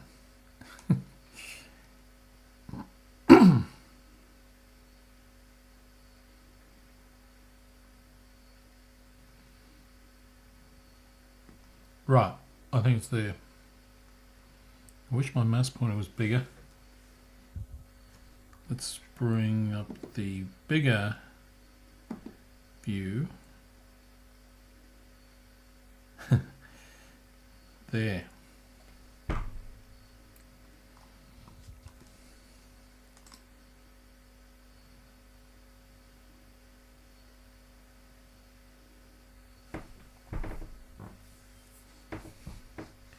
There's something wrong with that.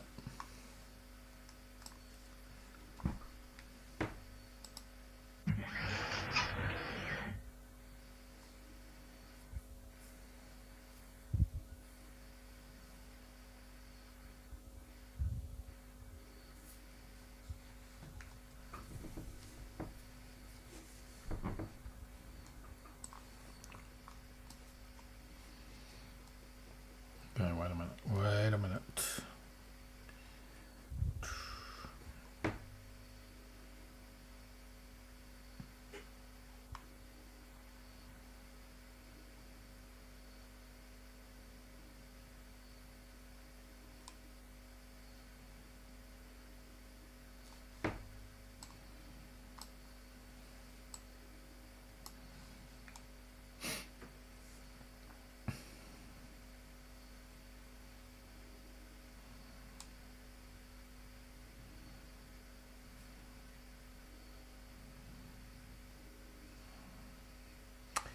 Okay, I think that's it. Yeah.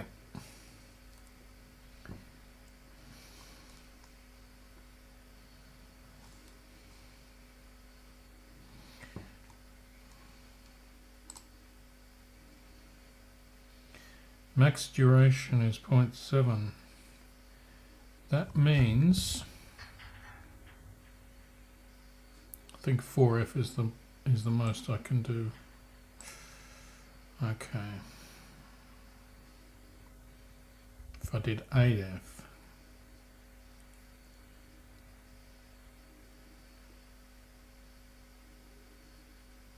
that means 2 frames will be almost the maximum duration. Okay. I'll screenshot that.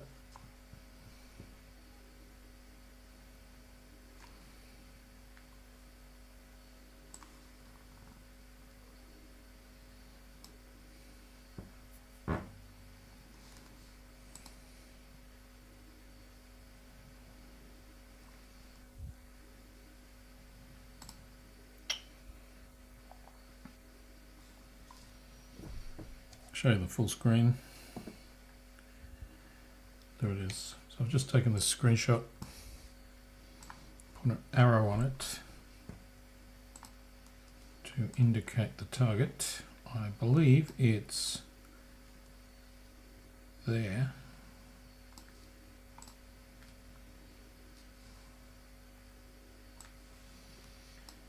And save it.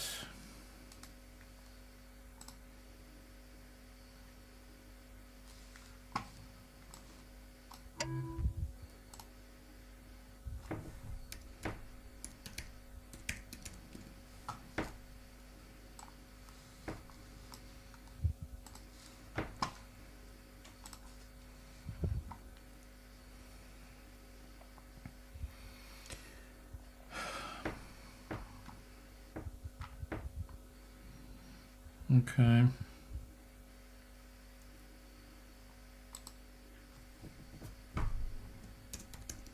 Dave got a hit on Coriolis.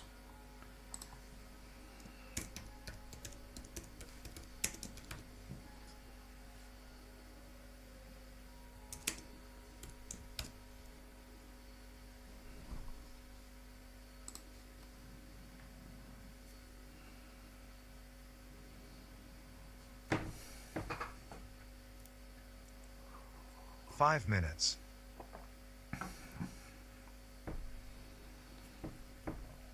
Okay, let's go back to the big camera view. It's very bright. There are some dark marks on there, which are dirt, I believe, somewhere in the optical system. They show up under certain lighting conditions.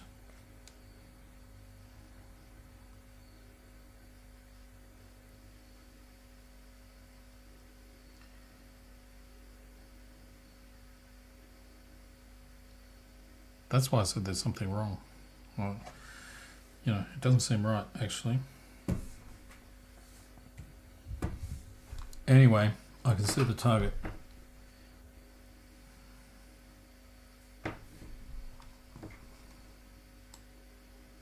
4 minutes. Still only seen one UFO tonight. That sucks.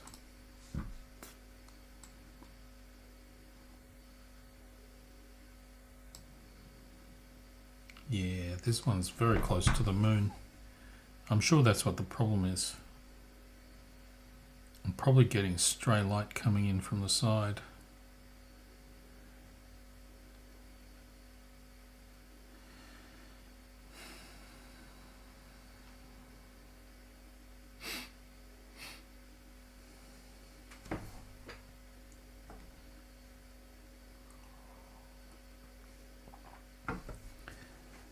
So after this, I'll go back to the moon.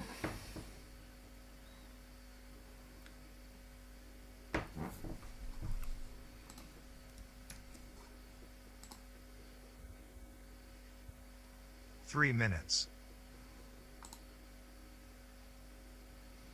3 minutes.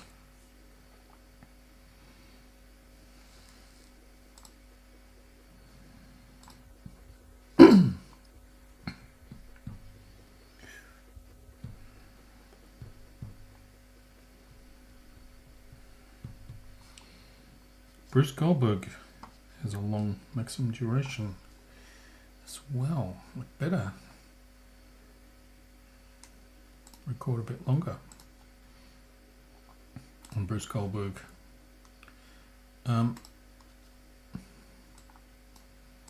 Maybe I'll do 2 minutes instead of 1. Ooh.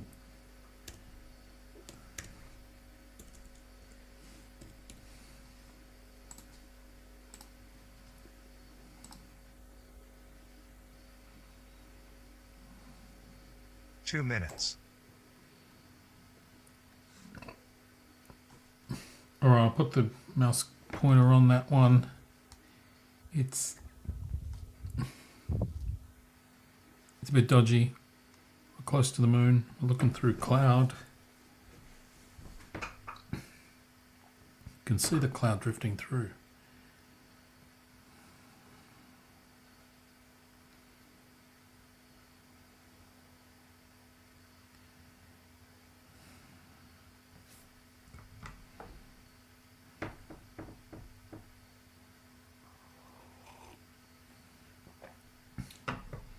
Just noticed a typo in my ticker.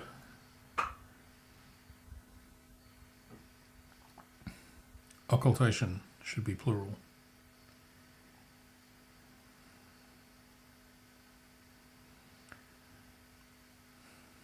$60 seconds.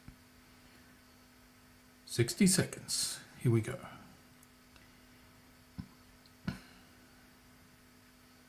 $50 seconds.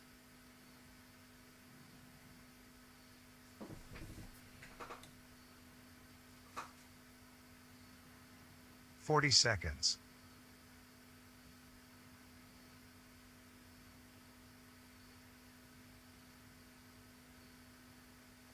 30 seconds. Started recording.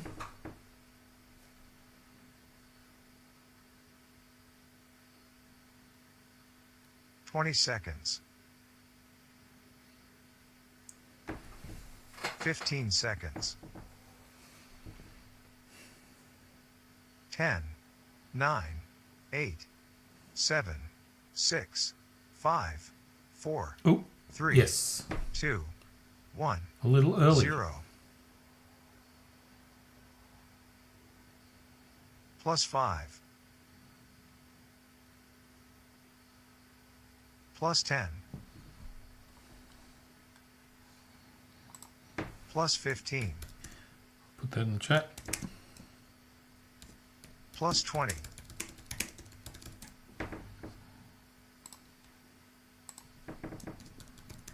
Looked a little early. Plus 30.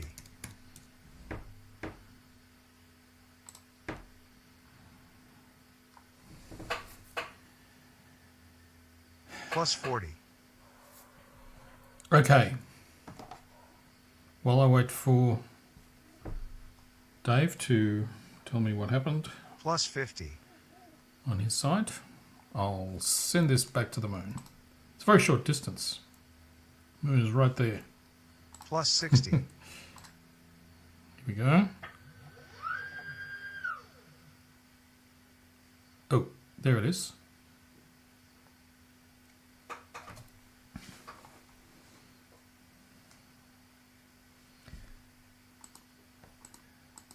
Black and white camera is overexposed.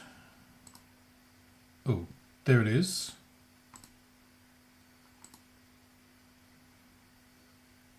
It's not bad.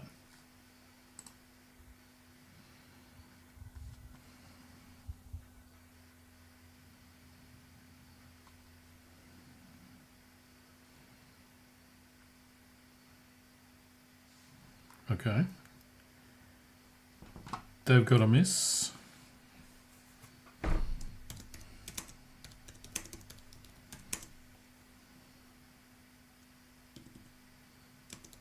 One more in 54 minutes.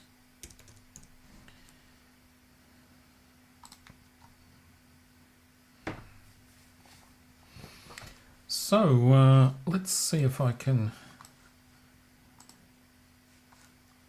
ID some moon features again.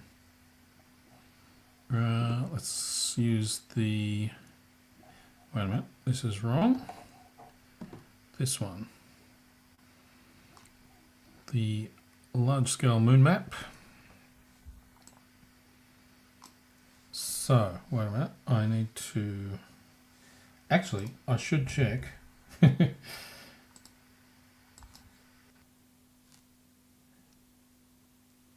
I'm just checking that that the dome is lined up with the scope. Because remember, it's not tracking properly. There it is. Looks right. Okay, so moon map.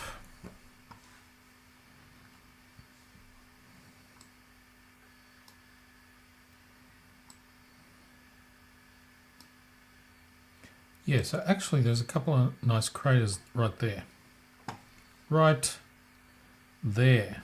Those two. What are they? Let's see if I can ID those.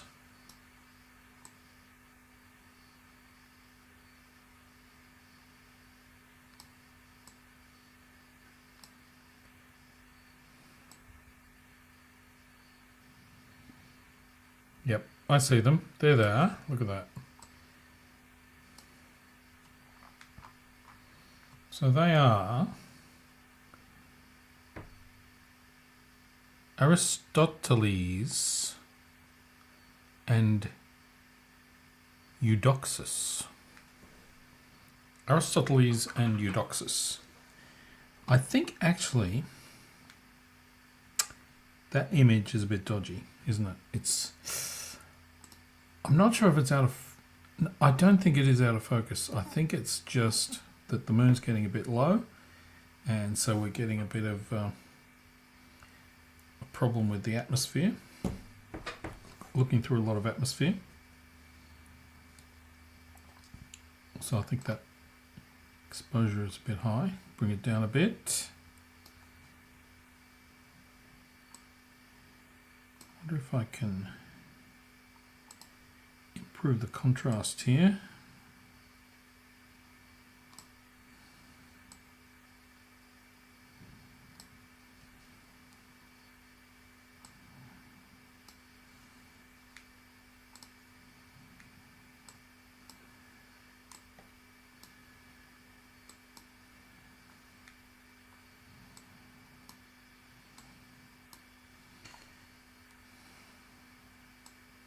It's looking a bit dark now.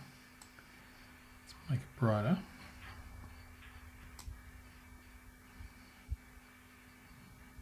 Yeah. Okay, and on this this big sea here, which is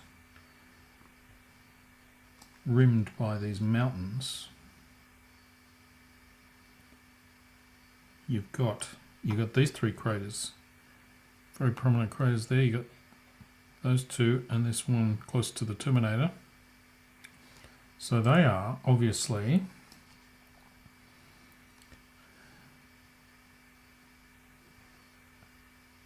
Aristillus and Autolycus. Autolycus. And then the one that's a bit in shadow, doesn't say the name of that. I have to turn off the phase. It's Archimedes. Archimedes. Everybody knows Archimedes. At least that's a name I've heard of. And, there's a little mountain. Where is it? 50 minutes. There. That little mountain. I think it's a mountain, not a crater. Yeah, I think so. It's Mons Piton. Mons Piton. There it is.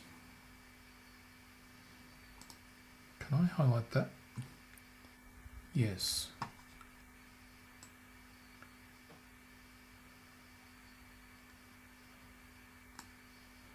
Oh, and there's Cassini. Cassini crater right near it. There on the map. And it would be there on the image.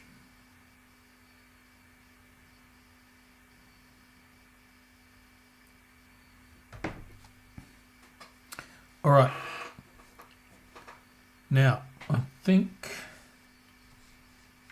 I'll go down a bit to the other end. The other end's got a lot of craters. Now, those craters that I looked at earlier in the night, that was this group here. These three near the terminator and the one next to it. So let's look at those. They should be more in sunlight now than they were. And below those, right,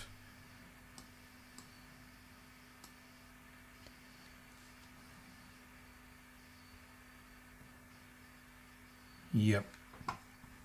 So down here, let me move that up.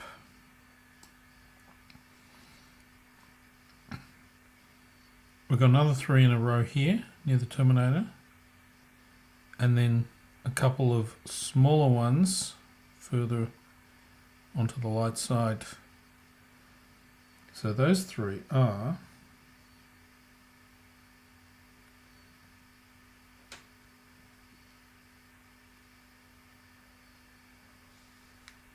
that one's got a W in front of it. The name of it's sort of obscured. There are these letters, like there's G and E and P in these craters, right? And there's a W in that one, and it's right in front of the name. I can't quite read it. Wait a minute. Oh, Purbach. It's Purbach. And the one below that is Regiomontanus. Regiomontanus. And the one below that is Walther. So that's these three here. And then the two smaller ones are Werner and Aliacensis. Why are moon craters so difficult to pronounce? That's what I want to know. All right. Now we've got 46 minutes till next occultation. I think I am going to take a break. Come back, do that occultation, and, well, if we can. Actually, I've got a better idea. This last one might be difficult. So I think I should have a look at it first. I'll send the telescope to it.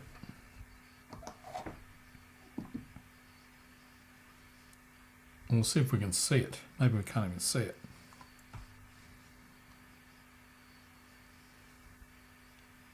It's called Bruce Goldberg.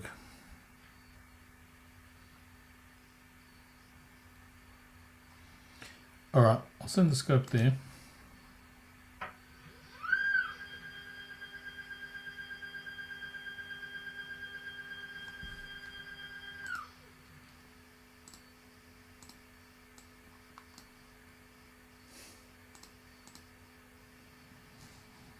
And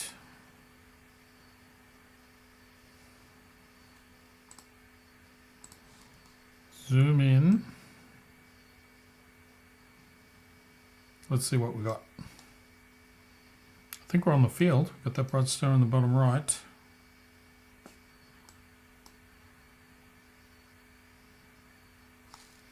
And I'll forward time to the time of the event, which is 23:46. Oh.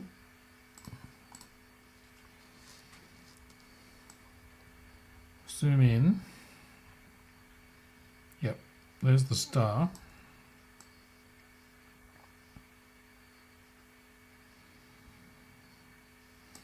Dang.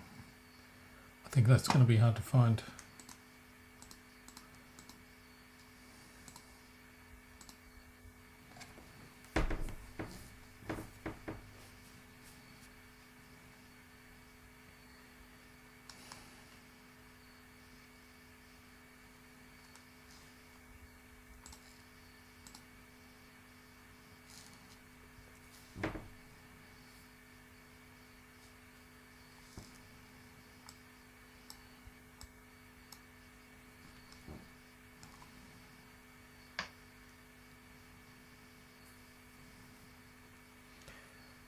Trying to match this star field with the map.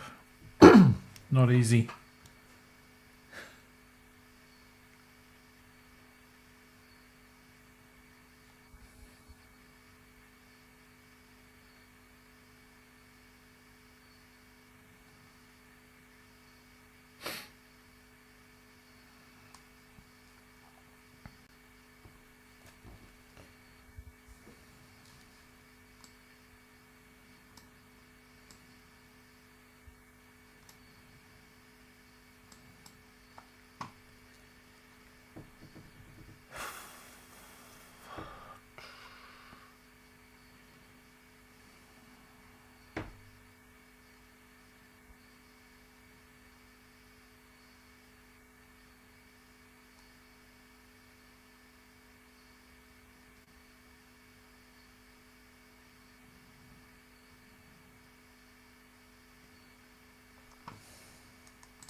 This is very difficult.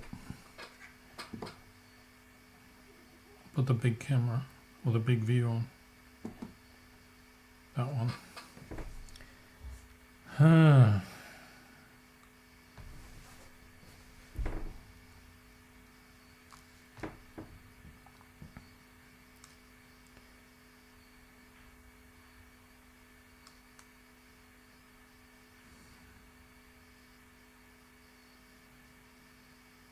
Mm-hmm.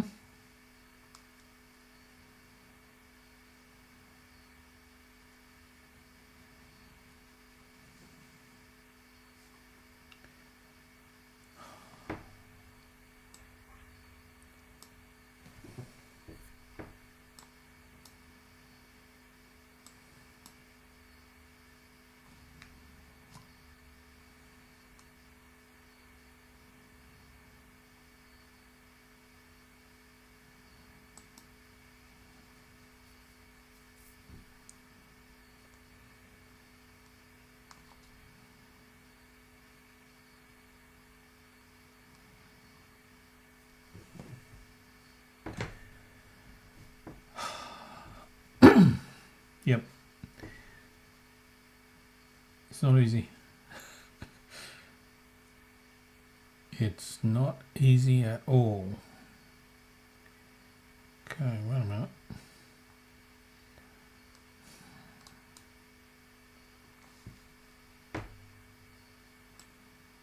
This is ridiculous.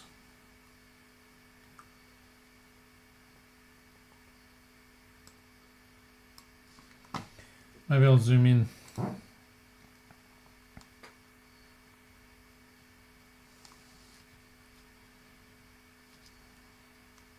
It's got to be somewhere here. See, maybe that's it.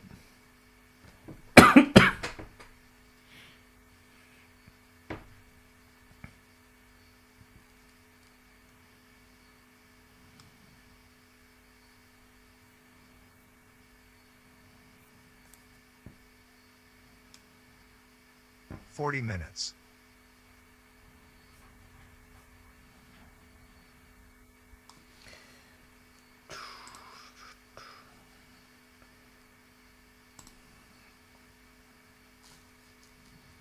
Could it be that?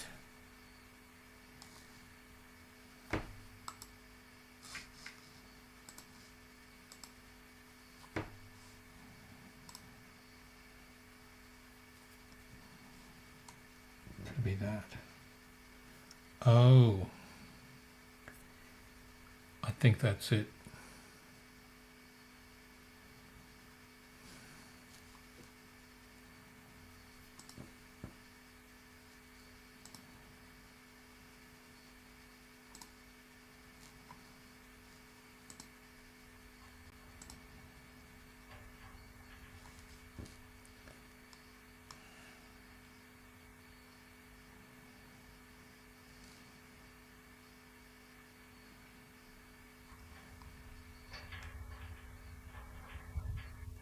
Okay.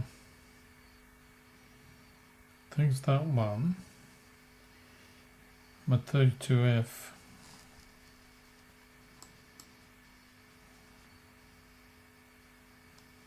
Which is okay in this case because it's a long duration.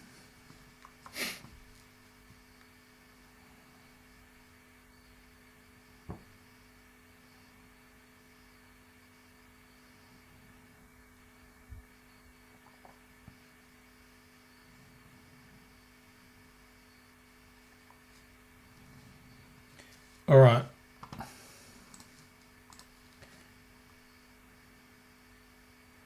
Take a screenshot of this.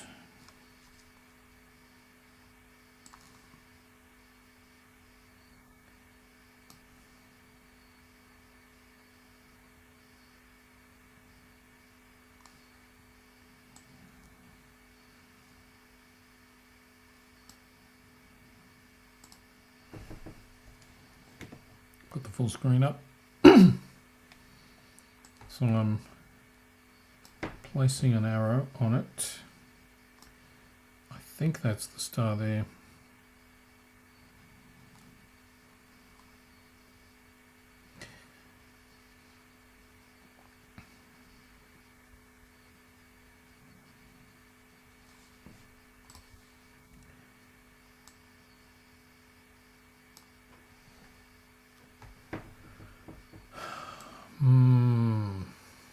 Not sure though.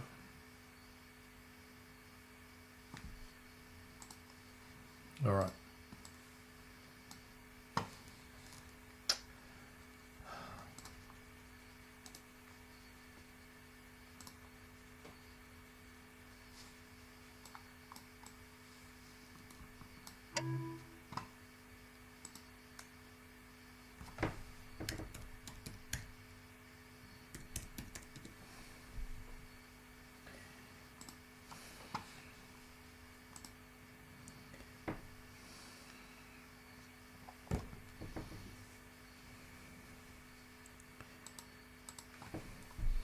All right. So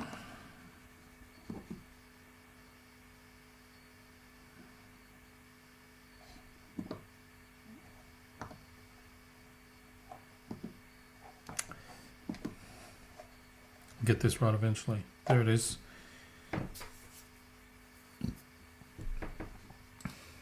In the chat, I'm going to put Bruce Goldberg.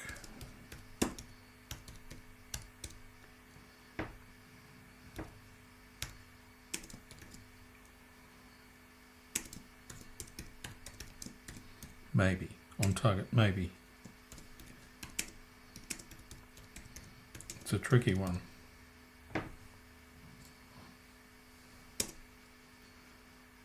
(32F) 26 dB.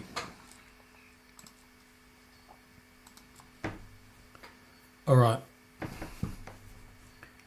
This one's so tricky. I don't want to have to find it again, so I'm going to leave it there. I don't want to go back to the moon. So wait a minute.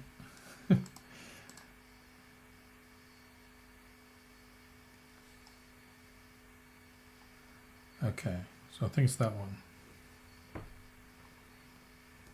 That one.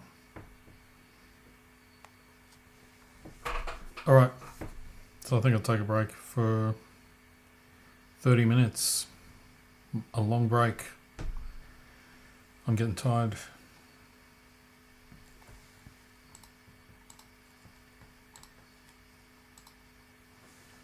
All right, so I'll be back in 30.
4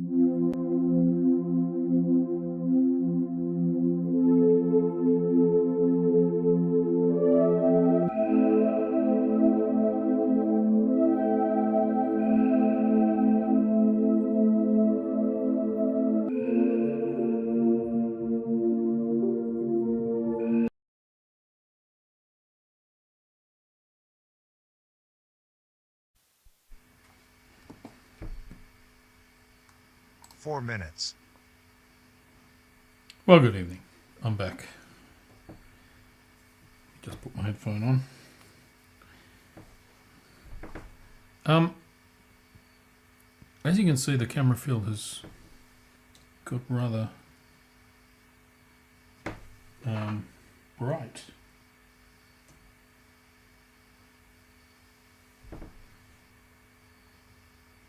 Oh, there it is. It's got very bright. Why has it got so bright?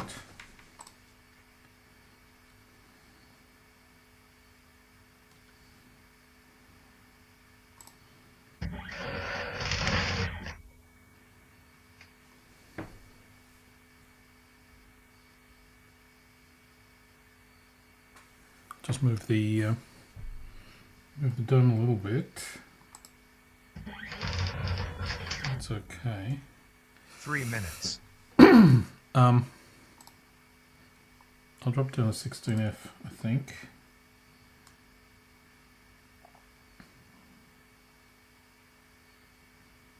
Wait a minute.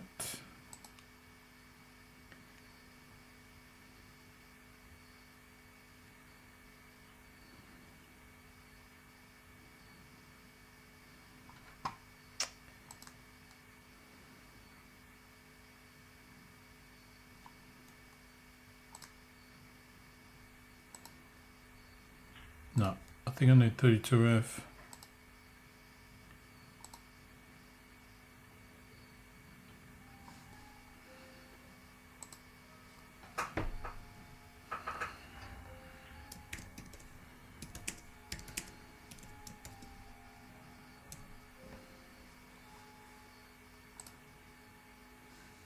Two minutes. 2 minutes. Right, let me go back to Sky Safari. No, Sky Safari, the big occultation camera.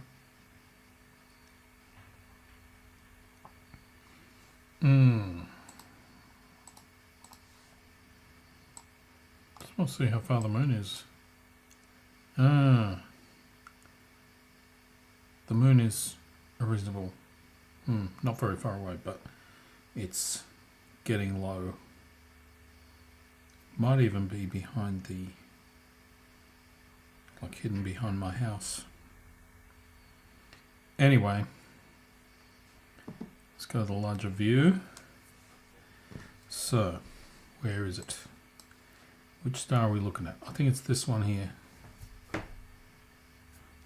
60 seconds.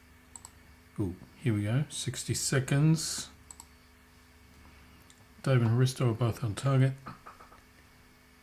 50 That's very seconds. bright again, isn't it?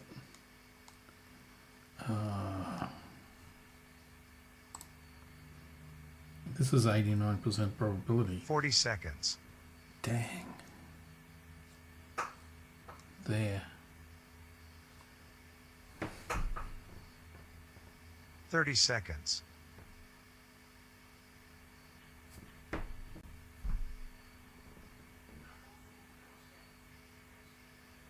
$20. 15 seconds.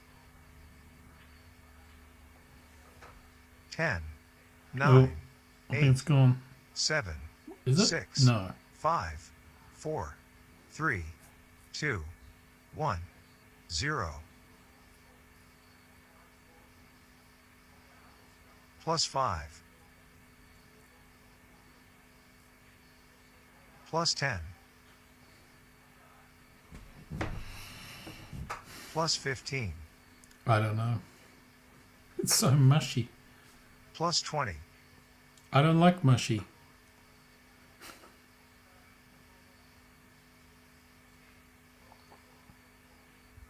plus 30,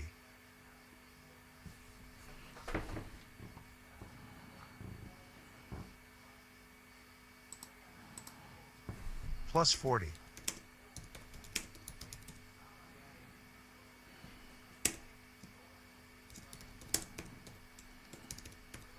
plus 50,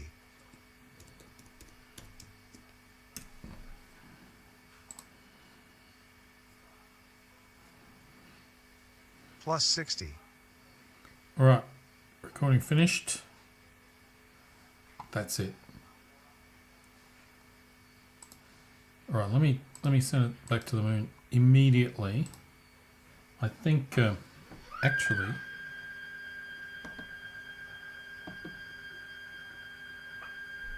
it might be too low. Oh no, there it is. Oh, look at that. That view. All right, here it is. The view in the black and white camera.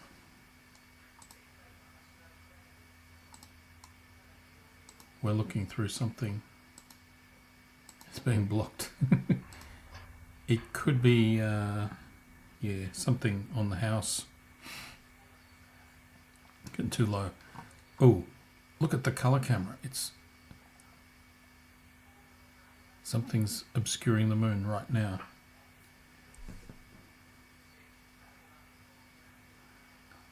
The color camera is a little bit, like that telescope's a little bit higher up, so it'll get obscured a little later. Let me zoom out. Wait a minute. This is the full view. Oh, that one zoomed in as well.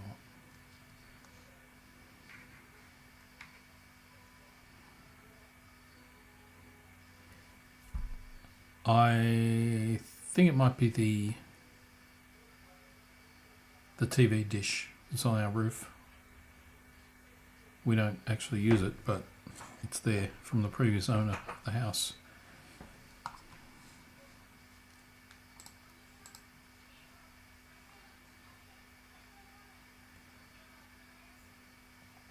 Yep, so this is likely to be our final glimpse of the moon tonight. It's shimmering. Wow, it's shimmering a lot.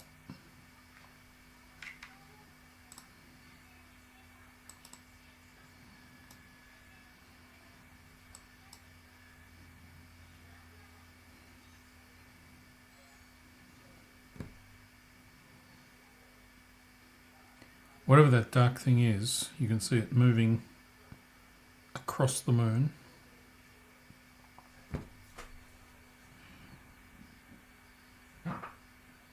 It's really the moon that's moving. Well, technically it's the Earth rotating, but the moon's going down from our perspective.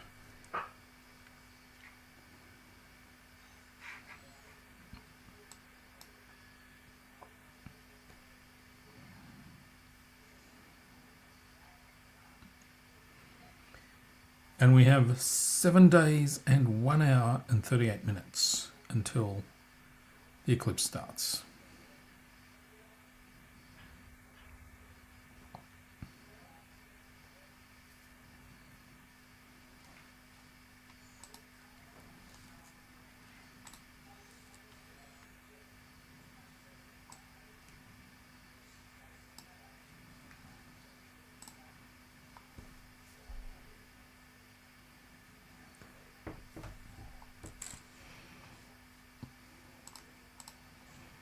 I'll turn off that banner because it's no longer relevant.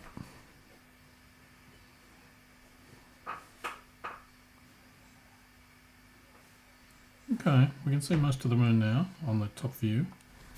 There's some funny looking streaks on it. I suspect it's just above the roof of the house, and it's getting some reflections off the roof, and it's causing some weird effects. Okay, the right side of that view is down, probably. So I think it's now disappearing behind the house.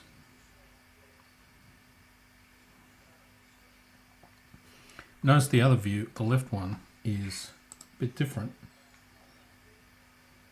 Could be the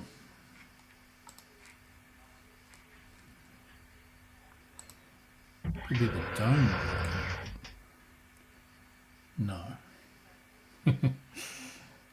Okay, that right hand one's nearly gone. Yeah, it's probably going behind the house.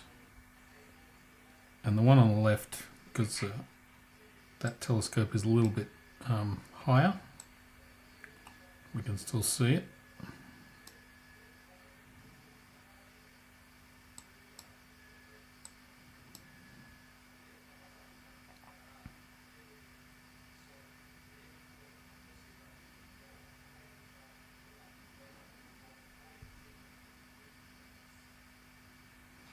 All right. Well, anyway, that one's going to be gone any minute now. So I think I'll call it a night. And I'll be back in about a week. Well, 7 days. And, well, probably 7 days and a couple of hours for the eclipse. Bye.